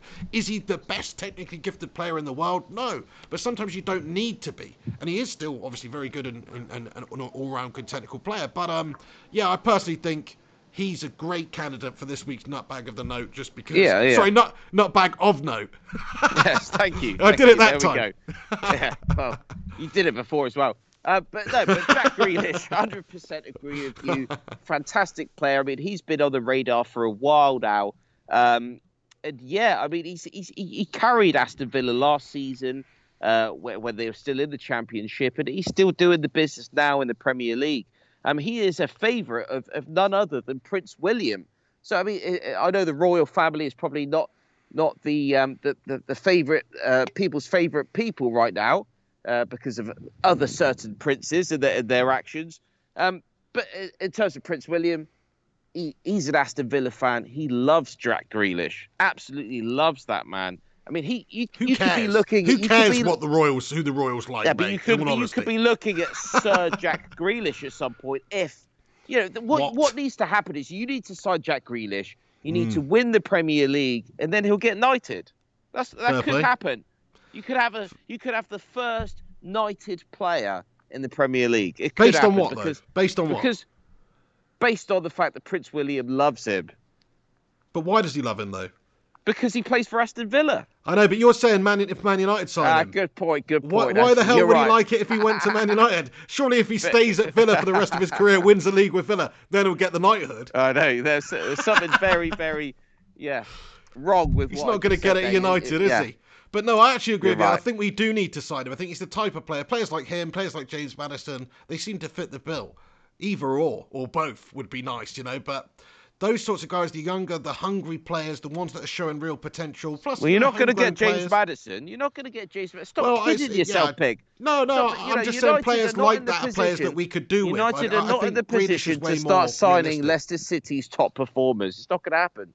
No, I'm with you. I think Grealish is much more likely, to be fair. But James Maddison could come to United. I hear he's a United fan, and also, if United were prepared to pay the money. But no, I agree. I don't think that's going to happen at least until the end of the season, by which time we'll probably have filled that position in the squad anyway. You should be looking at Christian Eriksen. I honestly think that could happen. Christian Eriksen. Keep Jack your eyes Grealish, open on that. Yeah, I mean, one of those players, Bruno Fernandes, James Maddison, those sorts of caliber players. You're not going to get Bruno Fernandes. He's coming to Tottenham, from what I've been reading. He probably will now, as well, because obviously with that Jose Mourinho connection, that Portuguese connection there. Exactly. Fair play. Okay, so there you go. That's our nutbags of note for the week. I've chosen Jack Grealish. Henry Hotspur's chosen Roy Hodgson. What do you guys think about that in the comment section? Were there any more suitable candidates for nutbag of note this week? Let us know if you think we had a mare with our selections, but get your thoughts in the comment section. Alex Rudd comments pig to be knighted. I don't think that's ever going to happen. I dub you Sir Pig. What a moment. Right, okay, let's get on to the next section in the show then. Shout out to you all for stopping by still. There's a bunch of you in here who are really slogging it out still, do you know what I mean? Marathoning it with us here. All the best podcasts, though, let's face it, they're all long-form podcasts, and in my opinion, the best ones are live too, because you never know what's going to happen, do you know what I mean? So slogging it out? What you make out like them listening to us is such a chore? Well, I just mean that over the course of the show, people have got smaller attention spans these days, don't they? And over the course of the show, there's a peak, and then it begins to dwindle off, right? So now it's starting to dwindle off because people are like, yeah, I've listened to these twice for an hour now. Time to go make a cup of tea and just maybe not listen to them. Yeah, but they're switching off now. They listen back to it later. They better do. Okay, so let's get on to the next part of the show then. Here we go. Pig and Hen's melter of the moment. The pig and the hen's melter of the moment. What's a melter? Melter of the moment. Henry Hotspur, who is your melter of the moment? Right, okay, I'm gonna take it down a tone right now. I'm gonna get serious, and it's a bit depressing. And apologies if it's not the sort of stuff that you want to be talking about. But I need to highlight the fact that there was a horrendous terrorist attack in London. Oh really? Just very recently. Just very recently. Okay. Yeah. Okay. So 2 people were stabbed, killed in London. It's a 2019 terrorist attack in London. Okay. But my melter of the moment is our judicial system. It is the fact that it is our sentencing. Okay. Because what we had someone that has been convicted of plotting, had a bomb plot. Okay. And they served. Do you know how long they served? They served 6 years. They served 8 years, didn't they? Or 6 years, was it? Yeah. They served 6 years, and they were actually banned from going to London, but they were able to go to London to attend some kind of rehabilitation conference, which is fantastic. I mean, I 100% agree and believe in rehabilitation. And this person ends up killing a couple of people, a volunteer there that is trying to help people to understand what people have done wrong, etc. And I don't want to make this too political, and I'm not bashing on terrorists. Right? I am bashing on terrorists because nobody likes a terrorist, right? But what I really don't like is the fact that you've literally got someone. I don't care how young they were at the time. You've got someone that is convicted of plotting to cause mass murder, to bomb. I can't remember where they were going to bomb now because it depresses me. I don't look into this sort of stuff too much because it depresses me. But he was convicted of plotting to bomb somewhere, right? and he's been jailed for 6 years. That's not long enough. It's not long enough. The motor of the moment is the fact that we have got hundreds of jihadis essentially walking around in Great Britain, in my country, even though I'm not living there right now, because they've been released because they served short sentences. We should be looking at life sentences for anybody that is infected with this kind of radical ideology where all they want to do is kill people. And now we've got two innocent people that have been killed because someone's been let out of jail early. And it disgusts me. Yeah, I mean, it's the judicial system in general. There's a case nearby us, actually, or nearby me in this country, where there's this guy who was put in prison since he was 17 because he stabbed somebody to death back then, and he had some sort of mental issues. And anyway, and he served like 8 years, and then within 12 months of him coming out, he stabbed somebody else brutally to death. So it's not just a case of jihadis, or it's just a case of lots. Our justice system is really poor. Like, that's one thing that I sort of slightly jealous of America for, is the sentencing. It's like if you murder someone in cold blood brutally for no reason whatsoever in America and it's proven, you pretty much get life imprisonment. That usually sort of means that. Sometimes you get parole depending on the circumstances. Sometimes you get death row depending on the state. All this sorts of stuff. Whereas over here you get 17 years, 18 years, and that means you're going to serve about 10. And it is kind of a joke. The justice system in this country is very poor, especially for violent crime. Like in this society, in my personal society, like things like thieving, things like drugs, things like all these things that don't actually have a physical implication to anybody should be treated as rehabilitatable crimes and all this sorts of stuff. But violent crime, especially really brutal violent crime, like stabbing people to death in cold blood and all this sorts of stuff, you should just be out of society forever, in my opinion.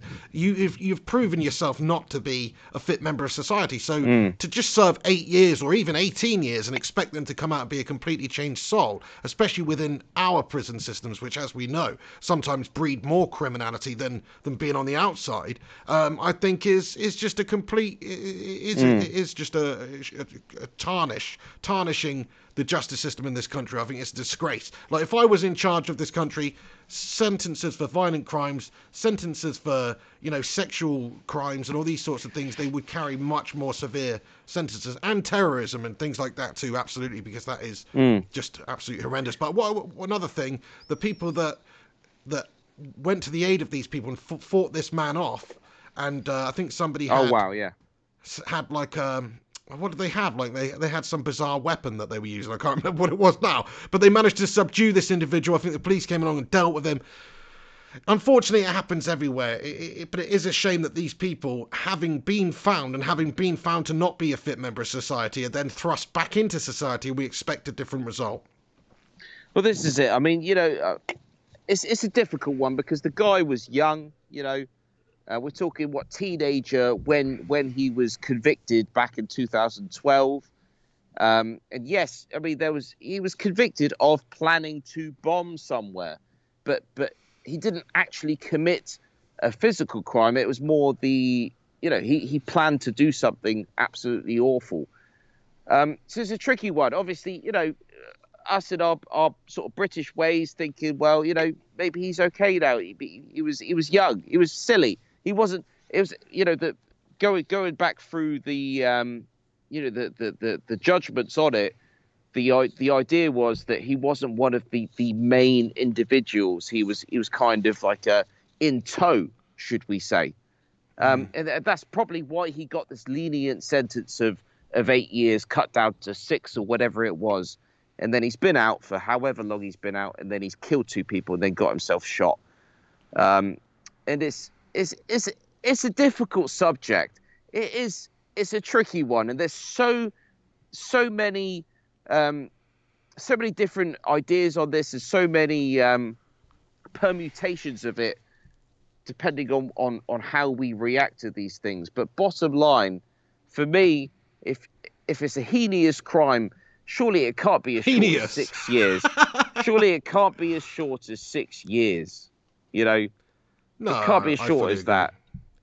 Mate, you have bank robbers who use guns who get out in 5-6 years. Do you know what I mean? That's pretty nutty too. They don't get a stronger punishment than that for going in and physically using like a gun, not shooting people, but intimidating, and that's quite a serious crime.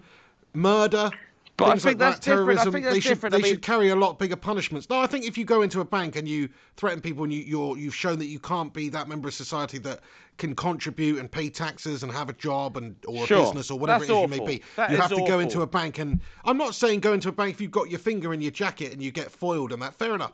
But I'm talking about like these big bank robbery jobs and stuff like that. And we've just got a soft justice system. But another thing I'd say, Henry, it's like they sentence. I've seen recently locally to here them sentencing people much harder sentences for drug dealing, which, okay, it is terrible, it does contribute to bad situations in society and all this stuff, but the problem is the government have this gateway here. They could control the drugs and the taxation of it and the import of it and the production of it and all on the policing of it themselves if they really wanted to. But what they do is they leave it to all the gangs to do, which is just ridiculous anyway. But the fact is the people are getting bigger sentences for drug trafficking and heroin dealing and all these sorts of stuff than you are for murder. That's actually fact. People sometimes get stronger sentences for dealing drugs than for murdering another human being. I mean, it's a fucked up justice system that we live in. Or that we operate with. When it comes to bank robs, I think what it is why are you doing the crime that you're committing? Okay, so when you're talking about drug dealing, yes, you're affecting people's lives because you are dealing drugs to people when they're taking these drugs, and you're involved in something. But your motivation is money, is it not? You're trying to make money. That's why you're dealing drugs. It's not because and depending on the drug, people's lives. Depending on the drug, though, it is a very immoral way to make it, because that drugs like heroin, drugs like meth, things like that destroy people's life. It's not a bit of weed we're talking about here. Do you know what I mean? The reason you're doing that is because you're trying to make money. Exactly the same way as if you go into a bank with a gun, armed robbery, whatever it is. You know, these people don't want to kill someone. It's a terrible blight on society, they want though. to make money. My problem is when you've actually got somebody that wants to just kill people, okay, like the person that you mentioned, like that cold-blooded killer, or some kind of jihadi terrorist that has been brainwashed, whatever. And it's such a shame that these people's minds have been warped, okay? But bottom line, all they want to do is kill someone. It's nothing about money. There's no other motivation to do it apart from they just want to kill. I mean, you always have that in whatever society up. we have, unfortunately, and whatever weapons are available. Like, he was plotting a bomb attack 8 years ago, whatever. This time he stabbed some people. Like, it's just fortunate that we've got the gun laws and the stuff that we do in this country, because it would be so much worse. Like, we haven't had a serious gun, like a school shooting or something like that, for a long time. If you look at the statistics per capita compared to the United States, it's way lower. Even with violent crimes in general, okay, you can say that the knife crime in this country is pretty bad. Fair play, it is. But I think it's probably similar in the big inner cities that you've got in America in terms of knives and guns and all these sorts of things. So we do a good job of policing it. Like, I've always said, if you gave Osama bin Laden a red button back in the day instead of the ability to plan a terrorist attack with planes or whatever it was, if you gave him a red button to just nuke the whole of America, or even nuke the whole of the world, he'd probably press that button, because there's some people that just want to watch the world burn. There's some people that just have that streak of murder in them. And some people are just tapped in the head, mate, unfortunately. So, it happens in all societies, all religions, all forms of life. You just get people who are mad in the head, unfortunately. I don't understand why you have not had some kind of Islamic terrorist in terms of guns in the United States of America. Why hasn't that happened? You've had it happen in the UK with the stabbings and the bomb plots, etc. But in America, that's a good point. Yes, you had 9/11, but that's a bit different. That's like a proper organized thing. But in terms of just some Arab that is usually a white Islamic male, isn't it, doing these school shootings and it stuff? It usually is. So I mean, I don't get it. I don't get it. Yes, you had the Paris shootings. Everybody is tooled up in America, though. That's one thing you have to take into consideration. Like, everybody's tooled up. Nobody's a sitting duck in America. Like, lots of states have licenses to carry. People have got guns behind the bars, under the counter, wherever they are. They can arm themselves pretty quickly in America, whereas compared to, like, over here, we're all just sitting ducks to somebody with a gun, So Is it okay to ask about? I know that your brother, tactician Tom, is obviously resident in the United States of America. Is that okay to say? Yeah, yeah. And is he armed? He is armed, yeah. Fantastic. What's he got? I don't know. I think he's got like 5 guns in the house. Okay. Obviously locked in a safe and all this, so you know. Mm-hmm. No, his wife also has a license to carry. So, you know, these are things that that take place in America. Whereas over here, you don't really have that. I mean, I think some like farmers and stuff potentially have like shotgun licenses and that sort of thing for hunting. But yeah, I mean, it's very difficult to have a weapon like that in the UK if you're just a regular citizen. 100%. Well, of course. And Certainly that does limit the I amount was of living in serious the crime that USA, can happen. Of course it does. If I was living in the USA, I would certainly have arms. I certainly would, because everybody does. It's just kind of part of the culture there. Although that culture is potentially changing, but that's another topic. Caleb Madeiros comments, Pig, your guys' knife killings are much higher than ours in the US. Yeah, that's because you're shooting each other. It's much easier to shoot people, isn't it, with guns? But of course they're going to be higher. It's like if nobody had knives, then you know our freaking, you know, our fork crimes will be much higher than yours as well. It's just that's how it is. In fairness to the comment there, Pig, I think what he's trying to get at is London has higher crime rate than I think any city in the US right now. I don't think in terms of homicides that's true at all. If you're talking about general violent deaths, murders, then I'm pretty sure the UK is very, very low. Maybe London as a city or something. London, yeah, that's what I mean. London. Well, yeah, I think I'm not talking about London. I'm talking about the UK. New York. I think London's been worse than New York this last year, which has never happened. But what about Chicago? What about Los Angeles? What about all these other cities in the US that are just racked full of crime? Detroit. Surely they're worse. I mean, look, maybe I'm wrong, but certainly over my lifetime, the crime rate in the United Kingdom has been much lower per capita for violent crime than the USA. So what you're telling me is that's now changed. So possibly. All I know is it's certainly shot up. It's certainly shot up. London crime at the moment is horrific. That's all I can say. That's true. I'm not a news expert. I look into football too much. I don't have time for news. But as far as I know, my gist of it is London is not a great place right now. Well, I've personally, no offence to anybody who's all about London, I've never really liked London, to be fair. I mean, I've been there about 5 or 6 times. Always happy to get out of there, to be honest. You know what I mean? Right, we better crack on the show, but it's actually 3 o'clock already. So we've had a mare here. Hang on, we haven't even talked about my melter of the moment. It's sort of, it pales in comparison now. I didn't know you were going to go that deep about that topic, mate. Well, it's a good melter of the moment. Yeah, I am, mate. Oh, fucking hell. Jesus, mate. I mean, what sort of a podcast is this? Do you know what I mean? What is this Henry Hotspur character? What do you want me to do? Pisses? Well, you could just go, all right, I'm just going to put the phone down for 15 seconds and then I'm just going to go and find an actual toilart. Where are you pissing, mate? We need to keep the conversation going. Yes, fine, mate. You committed a crime live on freaking camera, mate. Arrest me. Sentence me. But no, okay, so thank you for commending my melter at the moment. It was a serious one. It sparked debate, and fair enough. Let's lighten the mood. What's your melter at the moment? Well, I'm just going to crack on. My melter at the moment is Anthony Martial, because he was shot the other day and he's also injured. Right, next thing. No theme tune, just that.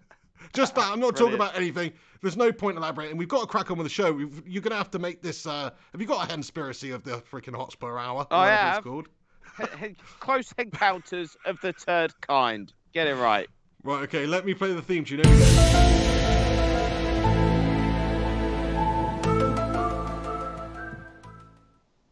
Over to you. Okay. So what I want to talk about... Close encounters of the third kind. Close encounters of the third kind. What I want to talk about is someone that you will definitely know. And all our listeners would have heard this name. And I'm going to speak about this person, not because I hate this person, but because this person is being championed, okay, by the media. And this person is called Greta Thunberg. Do you know this person? Of course you do. Haven't we discussed this like 2 months ago? No, no, Are you sure? not to this extent. Not to Okay. this extent. Go Okay. on. So basically, I mean, it might be old news now. You probably all know about this, but San Francisco, they've got a mural of this young girl. She's like 16 years old. She's been championed by the media. What does she do? She sailed across the Atlantic in a yacht to go to some climate change UN convention, whatever it was. Okay, guess what? The people that sailed with her had to fly back. The person that had to pick up the yacht had to fly to New York to then sail it back. So all that was just some kind of ruse in terms of, oh yes, we're sailing to stop the thousands of whatever mathematical amount it is of CO2 into the environment. It was just a publicity thing. Okay, I have no problem with that actual girl. What I do have a problem with is every day that I look at my mainstream news, I wake up in the morning, I put, okay, so I look at Yahoo News just to keep me leveled, even though I know that is very mainstream media. I just get up Yahoo News, UK News on my phone every day, and I'm reading articles about Greta Thunberg every single day. I might have mentioned her a couple of months ago. You might be right. But I'm reading about this person every day. Why am I reading about a 16-year-old girl that is some kind of climate change activist? And what has she actually done apart from be championed by the media? I'll let you say something, and then I've got more to say, because for me, this is a big issue with the world. This is a encounter of the third kind. It is. Right, well, I see what you're saying. I mean, it's a form of propaganda that they're putting out there, obviously championing this person. But what I would say is, there's nothing wrong with it, from my opinion. If you agree with what she has to say, then she should be the sort of individual that is championed. I personally agree with pretty much everything that the little girl's got to say, mate. So look, okay, they've put her into this position, and they're using her as this innocent sort of almost victim of the previous generation, and that's how they're painting it, and she can do no wrong, and all this sort of stuff. But in my opinion, she can't do no wrong. Okay. Current generation, you mean? Well, the generation of her parents is what I mean. The previous generation of her. So yeah, that's what they're painting it as. They're doing that. In my opinion, there's nothing wrong with it, mate. It's an agenda for sure. It's 100% an agenda, but it's an agenda that everyone should be behind. It's an agenda that everyone should get behind. We should be looking for ways to clean the oceans and ways to produce renewables to a efficient level, and ways to travel around the globe in much more efficient and much more eco-friendly ways. That should just be the way it is, in my opinion. But okay, so there you go. Agree. If you want us to all die under a big smog of black cloud, then fair play to you, my friend. I agree with cleaning the oceans. There's shitloads of plastic in the oceans. That's not cool. Us as human beings, we are doing stuff that's not good for the world. I 100% agree with that. My problem with this is that we've got this Greta Thunberg character that is being championed by the media, and all the concentration is on the Western world concentrating on climate change. I mean, end of the day, am you, is any of our listeners, is anyone that is just your regular person, that is a Western person, should we say, going to change their daily habits because of Greta? If they do, fantastic, well done. Do a little bit of litter picking, go plant a tree, maybe take a couple of less plane baby journeys, steps, my friend, baby flights. Steps. Exactly, fantastic. But that's not going to actually change. Well, if you believe, you've got to have an initiation, don't you? You've got to have a start for change. Let me finish. But listen, this is exactly what I'm trying to say. I mean, this is just targeted at the Western world. I mean, I'm living in a country right now, as you all know, that has pumped out far more CO2 than the rest of the world pretty much put together for the last 5 years. Okay, India has pumped out 5 times more CO2 than the UK in the last 5 years. The UK makes up less than 2% of the world's CO2. And all I hear when, I know we've got a general election going on in the UK right now, which is going to decide our next government. all I hear is climate change, climate change, climate change. I'm not saying that I'm a climate change denier, okay? But what I am Sounds like saying, it. what I am saying is there are people that push climate change for a political agenda, and it sickens me to the point where I almost think, well, hang on a second, you know, there's something not right here. Why is someone like Greta, a 60-year-old girl? I have no problem with her. She's just a young girl. Who is she? She's just a girl, like loving life right now because she's having all the attention. Fair play to her. Lap it up, girl. You know, why not? But the fact is, who is she? What does she really know? Is she a scientist? No. Yes, you could say scientists are saying climate change is the next bad thing. In fact, there are so many stories right now in the media saying this last decade has been absolutely horrendous in terms of climate change for the world. But for me, all I can see is agenda pushing. All I can see is no. You know, why is Greta not going to China? Why are people not saying? I know I'm living in China. She doesn't. Why are She people doesn't. not saying to China? She doesn't and speak India, Chinese, does sort she? yourselves out. And in order to get there, matter. she'd have to use It a doesn't shitload matter. of It doesn't matter. fossil you know, fuels. That's a poor argument. You know, end of the day. You know, Well, no, but I'm why sure there is the not- same sort of activist within the East, you know, within Asia that's doing the There is same no- sort of stuff, nah, Henry. No, not There's at all. got to Not be. at all. There's no. There's got to be somebody. There is no emphasis on climate change in the part of the world that I'm living in. I can tell you that right now because I'm here. Right. Well, that needs to change. I mean, China Nobody obviously is cares one of the at biggest all. contributors, Okay. the biggest contributor. It's kind of the problem is, like you say, it's a disgrace that these bigger countries that are pumping out so much CO2 and all this stuff are doing it. And it's even more of a disgrace that if we all change our ways, if it doesn't really matter as long as India and as long as China and these countries, the United States, are still doing all this stuff, then you know, the UK, you're right. I mean, it pales in comparison, but it's a way of getting to that point finally. Surely it's not going to be in our generation. It probably won't be the next generation, but eventually they will get to the point of being a little bit more conscientious with what they're putting out into the environment and sustainability and packaging and all these sorts of stuff. It's not going to happen. It is already happening. We're seeing some stuff happening already, whether it be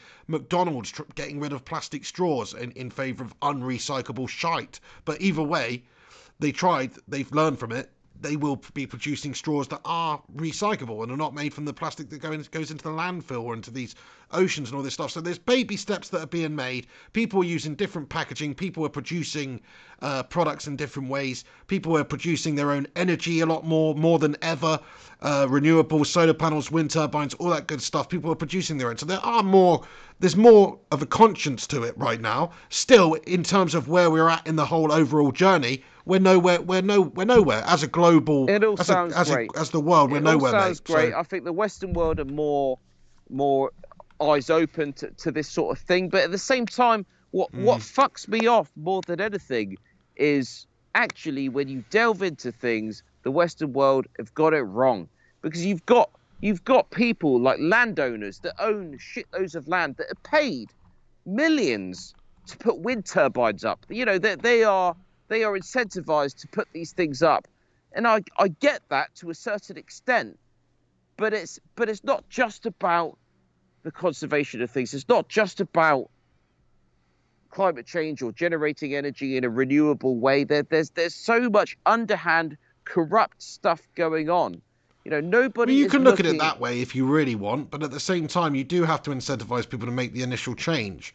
Do you know what I mean? In a lot of ways, like why would you say solar panels, for instance? Why would you put £7,000 worth of panels on the top of your roof if it's going to take you 20 odd years to get it back when you can just get it from the electric company? Sure, some people might think about the long game, but it sure helps if you've got some sort of a feed-in tariff or some sort of a reward for having that. So it incentivizes it, and it's a good thing at the end of the day. I mean, it's not a bad thing to try and get the general population to produce their own energy from renewables. It's not realistic for everybody to do that. And sure, in my opinion, the government should be producing it for the people anyway. But it's, little things like that, I think, shows that people are... You know, the next generation, Greta's generation, they will be more in that way inclined more so than even us. Yeah, well, it's a big open debate. I mean, I'm very skeptical on everything, to be honest. I think there is way too much plastics in the oceans. There's certain things that we are doing wrong that need to be sorted.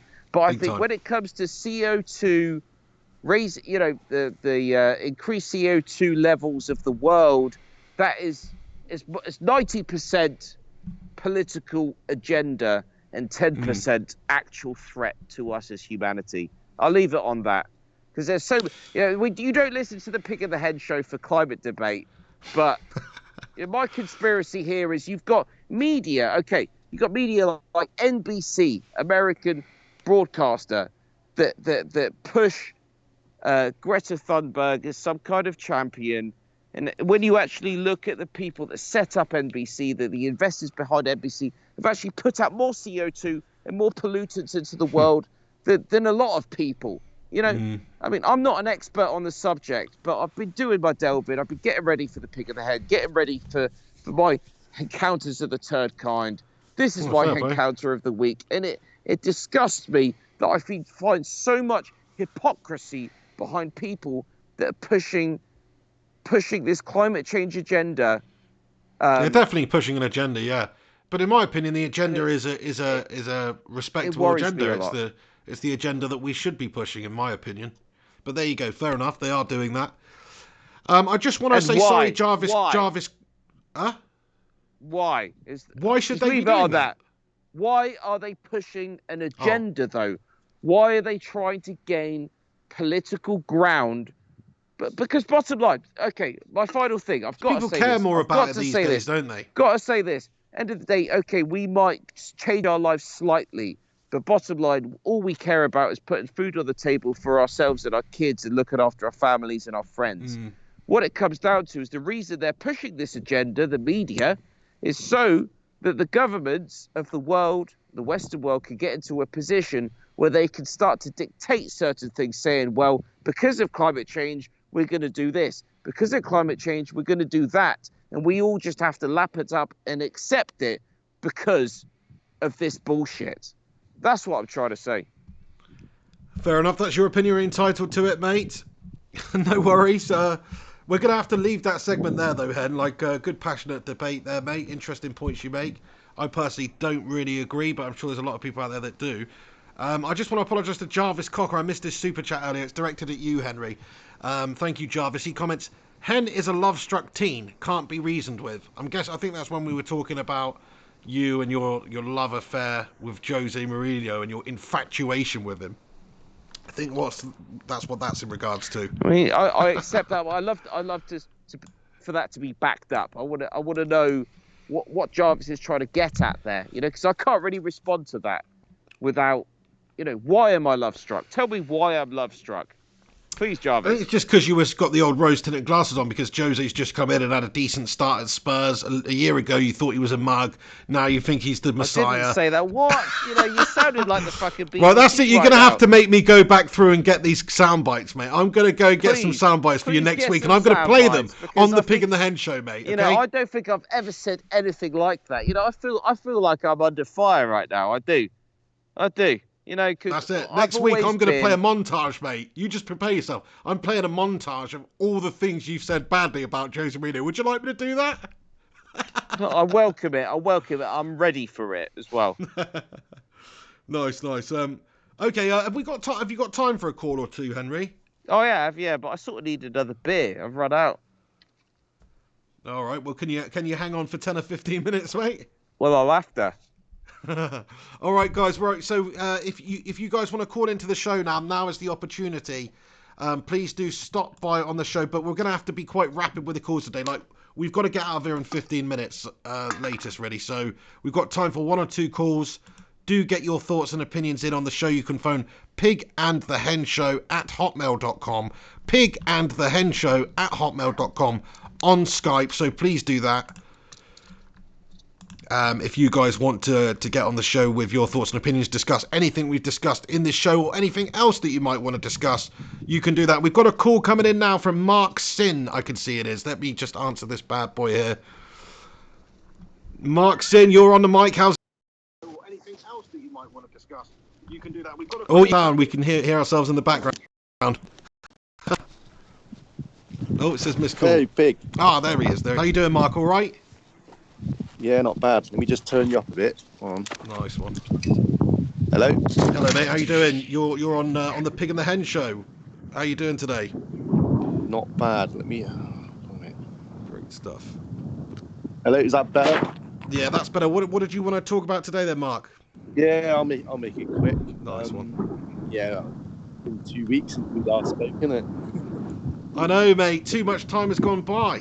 I'm glad. I'm glad you're back on the form because obviously I was watching a watch along Aston Villa, and it was probably one of the best shows all year. So I don't know if Hen would agree because he said he's watched the highlights on that. Mark, I just watched the rant. I didn't watch the watch along for the Pig. So I mean, if he had a great performance on that, then well, it makes sense because I'm sure he must have had a lot of talking points. Yeah, well, the actual watch long had, I think, at its peak at 500 live viewers, and compared to sort of the other channels, you know, they've got hundreds and thousands of subscribers. Sometimes they can get 1,000. So it just goes to show that. Yeah. Although yours great insight, that Mark. Great insight. You know? No, you're right, That's Mark. That's why the Pig is the Pig special. You know. I must say, yeah, like really blown away with the amount of people that were watching that one, and just like the amount of likes it got as well and stuff like that. Was much more than usual. So yeah, it's going in the right direction. Nice that you thought it was a good show as well. I don't know. I just turn it on and just go. I think we just enjoy your commentary. It is not blowing smoke up your ass too much, but yeah, we do. Your commentary is really good. I always watch. I'm not a United fan, but I do love football myself. And who do you support, Mark? If anyone, sorry, who do you support or follow, Mark? If anyone, what? Arsenal. We spoke 2 weeks ago, Henry. Oh, sorry, Mark. I drink too many beers, mate. He literally has the Arsenal woman on his avatar as well. But to be fair, Henry can't see that, so. Yeah, true. I'll admit, obviously, you want to keep it short. I'm going to bring it sort of all back to, it's all been quite serious last couple of weeks with all the topics we've been talking about. I'm going to sort of bring it to a bit more of a relaxed sort of theme, I'd say. Nice. What I want to ask you both, really, and obviously I think the viewers in the chat could probably contribute as well. I was going to ask you who would be your top 5 players, respectively, for Tottenham and United, and in no particular order, I'd say. Do you mean top 5 ever, or just ever? Right now? Ever, yeah. So I don't know what your thoughts on that, and we'll chime in. Okay, so I'll take the lead on this one, and that's a great question. Cheers, Mark. Just on the spot, I mean, are we talking Premier League era or ever? Whatever you want to choose. Because it would be very difficult to leave Bobby Charlton and George Best out of the top 5 Man United players ever. I think you'd have to put both of them in there. Crikey, difficult question. Eric Cantona was a massive player for us. I know he wasn't here the longest amount of time, but he was the catalyst for the success of the Fergie days, so he's got to be on that list as well. Ryan Giggs, the most decorated player in Premier League history. My favourite player as a child as well. He's got to be on that list. And then the last one, man, it's so difficult to choose from because there's so many great players. On the spot, I'm probably going to say Roy Keane because I think in my era, he was the best captain that we had for various reasons. I know Brian Robson before that was an incredible captain, and we've had some incredible captains over the years, but to me, he's the ultimate pitbull captain. And so that's probably my top 5 ever anyway. That's fair enough. I thought Andy Cole would make your... I mean, I really rated Andy Cole as a player, but to be honest, he probably doesn't even make my top 15.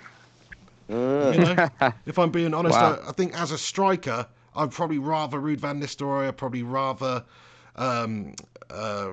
RVP even though he's only here for a short amount of time. Although Andy Cole was that York and Cole connection, that was something special. As a duo that season, that's probably the best strike partnership we've had.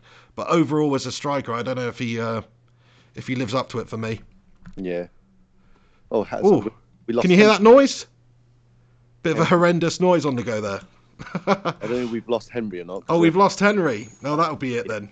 No, I'm here. He's here. I just something happened. Struggling with my fucking thing right now. So he messed the whole stream up and caused the high-pitched frequency. to happen in my ear, mate. Not happy about that. Right, apologies. So what, you want 5 Spurs players of all time? In your opinion, yeah. It's a tricky one. I Okay. struggled. Right. I struggled to think of. Oh, I've got a few. Okay, I'm just going to say them. I'm not going to say anything about them. I'm just going to say the names. So I'll go Ozzy Ideas. I'll go Gary Lineker. I'll go Gaza. I'll go Harry Kane. And I'll go Jermaine Defoe. I'll go with those 5 right there. Actually, Interesting. I've got no regrets of saying No Glenn that. Hoddle in there. No. I know. Tricky one. So who do I slip out of the seat for Glenn Hoddle? I don't know. Jermaine Defoe, surely. Yeah. No, Jermaine Defoe was a great player for Tottenham Hotspur. yeah. Great player. He's a great player for Spurs in the same way that Crouch was a great player for them. After goal after goal. I could go on forever, No David Ginola. Les Jurgen Ferdinand. Klinsmann. Surely Les Ferdinand's up there. Henry, Jurgen Klinsmann. I know, Yeah, it's a tricky Jurgen one. We've Klinsmann, had some come on. great players over the years, haven't we? We really have. So Les Ferdinand's got to be up there. He was an don't know. incredible goal scorer for you, wasn't he? Ferdinand. I know. I mean, for me, it almost, because I've, for my generation, obviously, I've followed Tottenham Hotspur since the 2000s, essentially, where I could actually understand what was going on. So I understood how great Defoe was for us. I understand how great Kane is for us now. And Ozzy Ideas, great player of his time. So that's old school. You've got to have that old school player in there. But what did He Ozzy was a great player Ideas for us. really do for Spurs? I mean, correct me if I'm wrong. I know he came over like Ricky Villa back in the day at the same time, but did they really leave a legacy? I think not. So you think I'm being too I think he was a great player. Look, of his era, he was a fantastic player. I'm just saying, for Spurs, I don't think he was that level of a great player. I mean, it's hard for me to really remember now, but people like Klinsmann, people like Ferdinand, people like Hoddle, who else? They really spring to mind as like Spurs, really Spurs stars over that time period. But fair enough, it's your list. I might drop Lineker, mate. Do you know what I mean? Because we You disagree can't drop politically. Lineker, can you? He was the he was the best because you disagree politically. Fair enough. Yeah, fuck that guy. Awesome. Just out of interest, then, Mark. While we've got you, who's your top 5 Arsenal players then?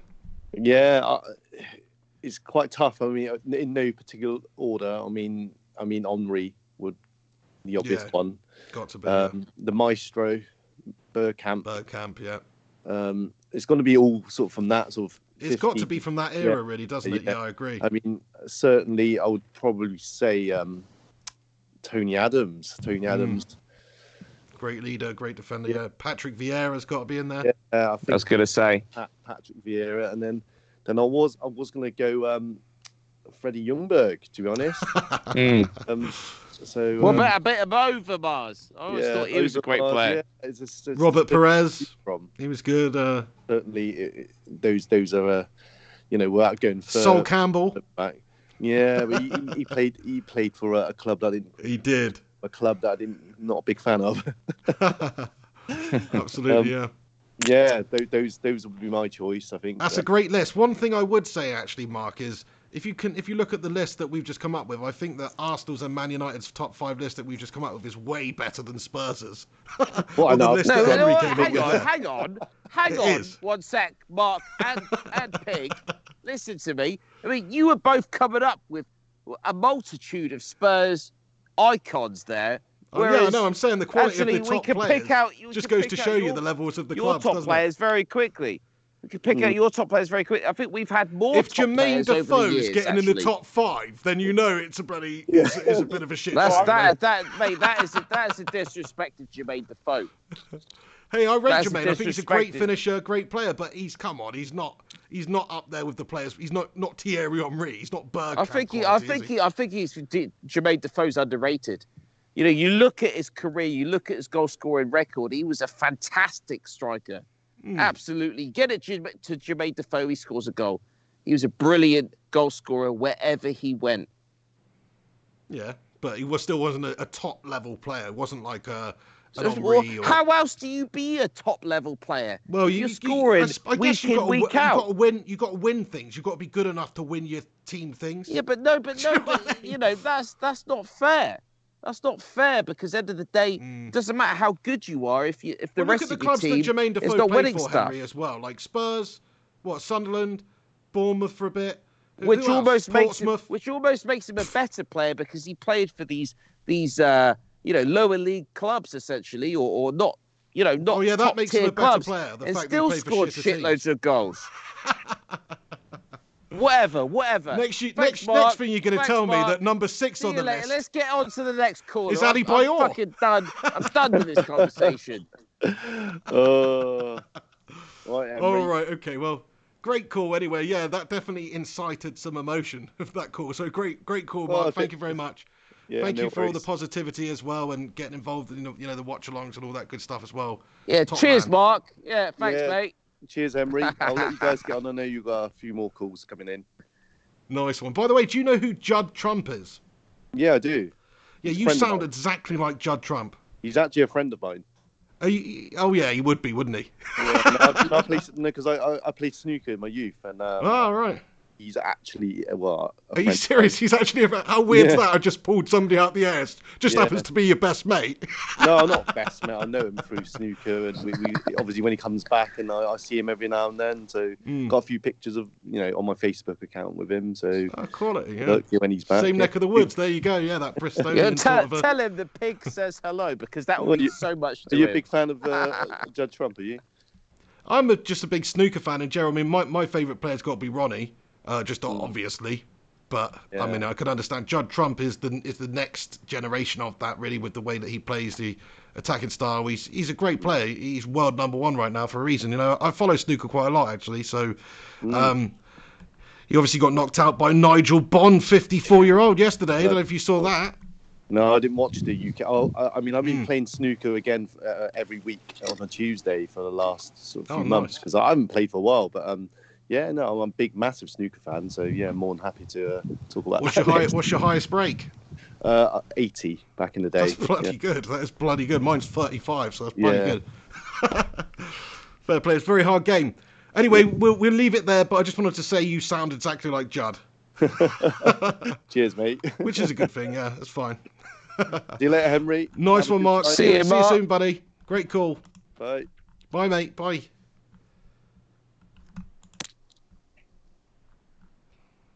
Nice one, yeah. There we go. Great call from Mark's in there. Top 5. We did our top 5 players. Do you agree with us? Who did I say again? I think I said Keane, Giggs, Cantona, Bobby Charlton and George Best. I think I said those 5 players was my best ever. It's hard to say. There's some other legendary players. Robson springs to mind. Scholes, of course, is right up there. I mean, some of the defenders, the Vidic's, the Ferdinands we've had. There's been some incredible players over the years, so it's very difficult to choose 5, but a great call there from Mark. There isn't another call coming through at the moment, so should we just wrap this one up, Hem, because we've gone well over time? No, I'm definitely up for that because I want to get a good. Well, I'm not going to get a good night's sleep, but at least if I get to sleep soon, then I can wake up and I need to watch this Manchester United Tottenham Hotspur game because I mean, do you know what I mean? It's our team's playing. I don't think we spoke about it, but the fact that it is United Spurs. With Mourinho at Tottenham, with Ollie, with all his problems right now, I mean, it's massive. I'd love to do a watch along with you, I would, but I can't. Of course, I can't. Fair play. And just the middle of the night for me, but I'm going to be watching it a little bit later than the rest of you, but I'm going to be watching it. It reminds me, just to let everyone know, I definitely will be doing a watch-along for it tonight. The kickoff's at 7:30, so I'll try and get going for no later than 7:15. So come back for the channel for that tonight. We'll be doing a watch-along for the Spurs game, so we'll commentate on it and just give you my reaction of what's going on it. So should be a good one. Crazy game, really nervous about it, excited about it, all at the same time. Same. Hope United can get the win. Hope Solskjaer can get the win. Really want to see Jose Mourinho's face looking all sad again. Really want to see Henry's face looking all sad again. They're both looking too happy and too smug at the moment. I'm not liking it. It's good that my face and Jose's face has been mentioned in the same phrase, like we're family or something, because we're far from it. But, I've said my starting lineup prediction. I'm expected to see Vertonghen start again at left back with Alderweireld, with Davis and Sanchez, Sergio Aurier on the right there attacking. Then you're going to see Eric Dyer with probably Harry Winks, I'm thinking. Son, Ali, Sissoko rather than Mora, because it gives us a bit more solidity up in that higher end of the pitch with Harry Kane. And I think that's enough to do, yeah. I think it's enough. We'll see. Hopefully we can get the upset, but that's what it will be. Unfortunately, Spurs are the favourites, and rightfully so at the moment. Solskjaer's United, they're in a bit of a poor run of form. Not got the squad. Spurs have got a great squad, revitalised under Jose. We'll see how it goes. But come on, United. I would absolutely love it. Like Kevin Keegan, I would love it if we got the better of you tonight, mate. I really would. Right, we'll wrap up the show then. It's been a great show. Thanks to everybody who's got involved in the comments. Few shout-outs to do at the end here. RB Comp, Stephen Zevon, Pepper Red, Illy United, Saved Purple Cat, Ian T, Nerman Baral, everybody else as well. Gung Shi, Alex Ryle, Alex Rincon, Jarvis Cocker, Mark Sin. Great call from Mark Sin on the phone just now. So thanks to each and every one of you. If I've missed you, I didn't mean to, but come back after this video is finished and get your thoughts and opinions in the live chat about anything, in the not live chat about anything we've discussed in this show, any of the topics, United, Spurs, all the predictions, any other stuff. Please do let us know how you feel about the show. And also, you can support the show by smashing a cheeky little like on it and subscribe if you're new to the channel. Patreon link is in the description if you guys want to support the channel further that way. There's 2 new additions to the Patreon end credits, which I must admit I've neglected to put on the end credits, so I'll just say them now. Shout out to you, Jarvis Cocker, and shout out to you, Pete Miller, the 2 newest patrons. So thank you very much for getting involved there and supporting the channel on there also, and everybody else who does that sort of thing on here. Super chats, just getting involved in the comments, any which way you do, watching the show. Thanks for being with us and stopping by on this Wednesday's Pig in the Hen show. Thank you so much. I'll just add to that, end of the day, to this point, I do joke that the pig doesn't send me out anything, but in all honesty, I don't care. I don't need anything. I just enjoy doing the show. I enjoy the interaction. All I want to see is... Like, that makes me sound like a dick. You know the reason I haven't sent you anything out? Please tell them. No, the reason is because I haven't given him a postcode. Why not, though? It's the most bizarre thing ever. I know. I just keep forgetting. I would just look it up, but I can't look up a Chinese postcode, mate. But what I'm trying to say is I'm not expecting anything. All I want is... You just enjoy it, yeah. I just enjoy the show, the love for the show, and I hope that we can continue to grow as a community and continue to be the Pig and the Hen, joined with the Bacon and Egg Brigade. Simple as that. Absolutely spot on. So my sentiments too. Hopefully this can continue to grow. It's just great, even if it doesn't. It's just a bit of fun. It's a great way for me and Henry to connect because we are friends. So that's the thing. Like, and he's in China with the time differences, everything we've got going on. Like before we were doing the Pig and the Hen, we weren't really speaking that much because it's just difficult to fit it in. But now we've got this allocated time every week. We're basically just hanging out for a couple of hours. It's good, mate. So there we are. Ms. 528, you want a shout out, so there it is. Everyone else, Female. Thanks for stopping by. You what? Female. I don't think it is, actually, no.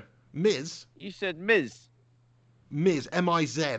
Like Miz. Like The Miz from WWE or something. Well, let down. All right, anyway, we'll wrap it up there. But thank you so much for stopping by on the Pig and the Hen show today. You've been watching me, the pig, and I've been the hen. Book, book. And we'll see you for next week's edition of the Pig and the Hen show on Wednesday. Also, like I say, watch along later on tonight for the Spurs game, plus the post-match analysis reaction show. So keep a lookout for those later. Keep your eyes peeled for them, and I'll see you a bit later on then. So you have yourselves a bloody good one. Thanks for stopping by on the show. Like, subscribe, comment, follow us on social media. Henry is on Twitter, @Henry_Hotspur. Have you been on there recently, Hen? No, not at all. You need to get on there, my friend, and do some tweets. You know what I mean? But you can follow him there. You can follow me at Mr. Flying Pig HD. Thanks to you all for stopping by on the show today. And come on, United. We'll see you soon. We'll see you next week. Hopefully Henry will not be looking so smug next week, and hopefully I will be. Come on, you Spurs. Come on, you Spurs. Oh, we can't end it on that. We can't end it on "Come on, you Spurs." Come on, "Come on, you United," and then you'll be Spurs. muted. Oh, when the Spurs go marching in. I'm just going to let you, Oh, let when you make the a fool of yourself. Spurs go marching in. Oh, we. Your number. Oh, where the Spurs go marching in. All right, okay. Just get ready for it. Anyway, come on, United. We're going to batter them. I'll see you later on. Jose's going down. Mourinho comes back to Old Trafford, and he's leaving with a slapped face. See you later. That's the end.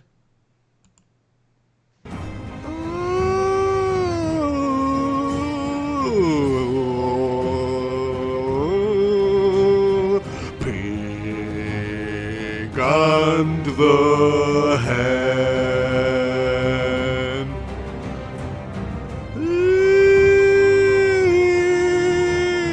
Pig and the pig and the hen. Pig and the hen show. Pig and the hen show. Pig and the hen show. Pig and the hen show. Pig and the hen show.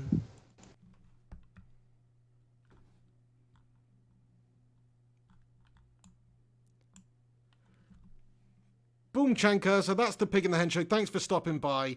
Me and Henry Hotspur appreciate each and every one of you that does support the channel here. Star patrons here at the end. I must say that I forgot to put the new boys, Jarvis Cocker and Pete Miller on there, so special shout out to you. But the usual legends, as I can see here, Alex Rudd, Alex Rincon, Ekalul, Matt Norton, Lucinda Green, Robbo, Liam White, and Gungshi, of course. Thank you to everybody that does tune in and supports the show and all that good stuff. Have yourselves a bloody good one. Take it easy. I'll see you later for United versus Spurs around about 7:15. Peace.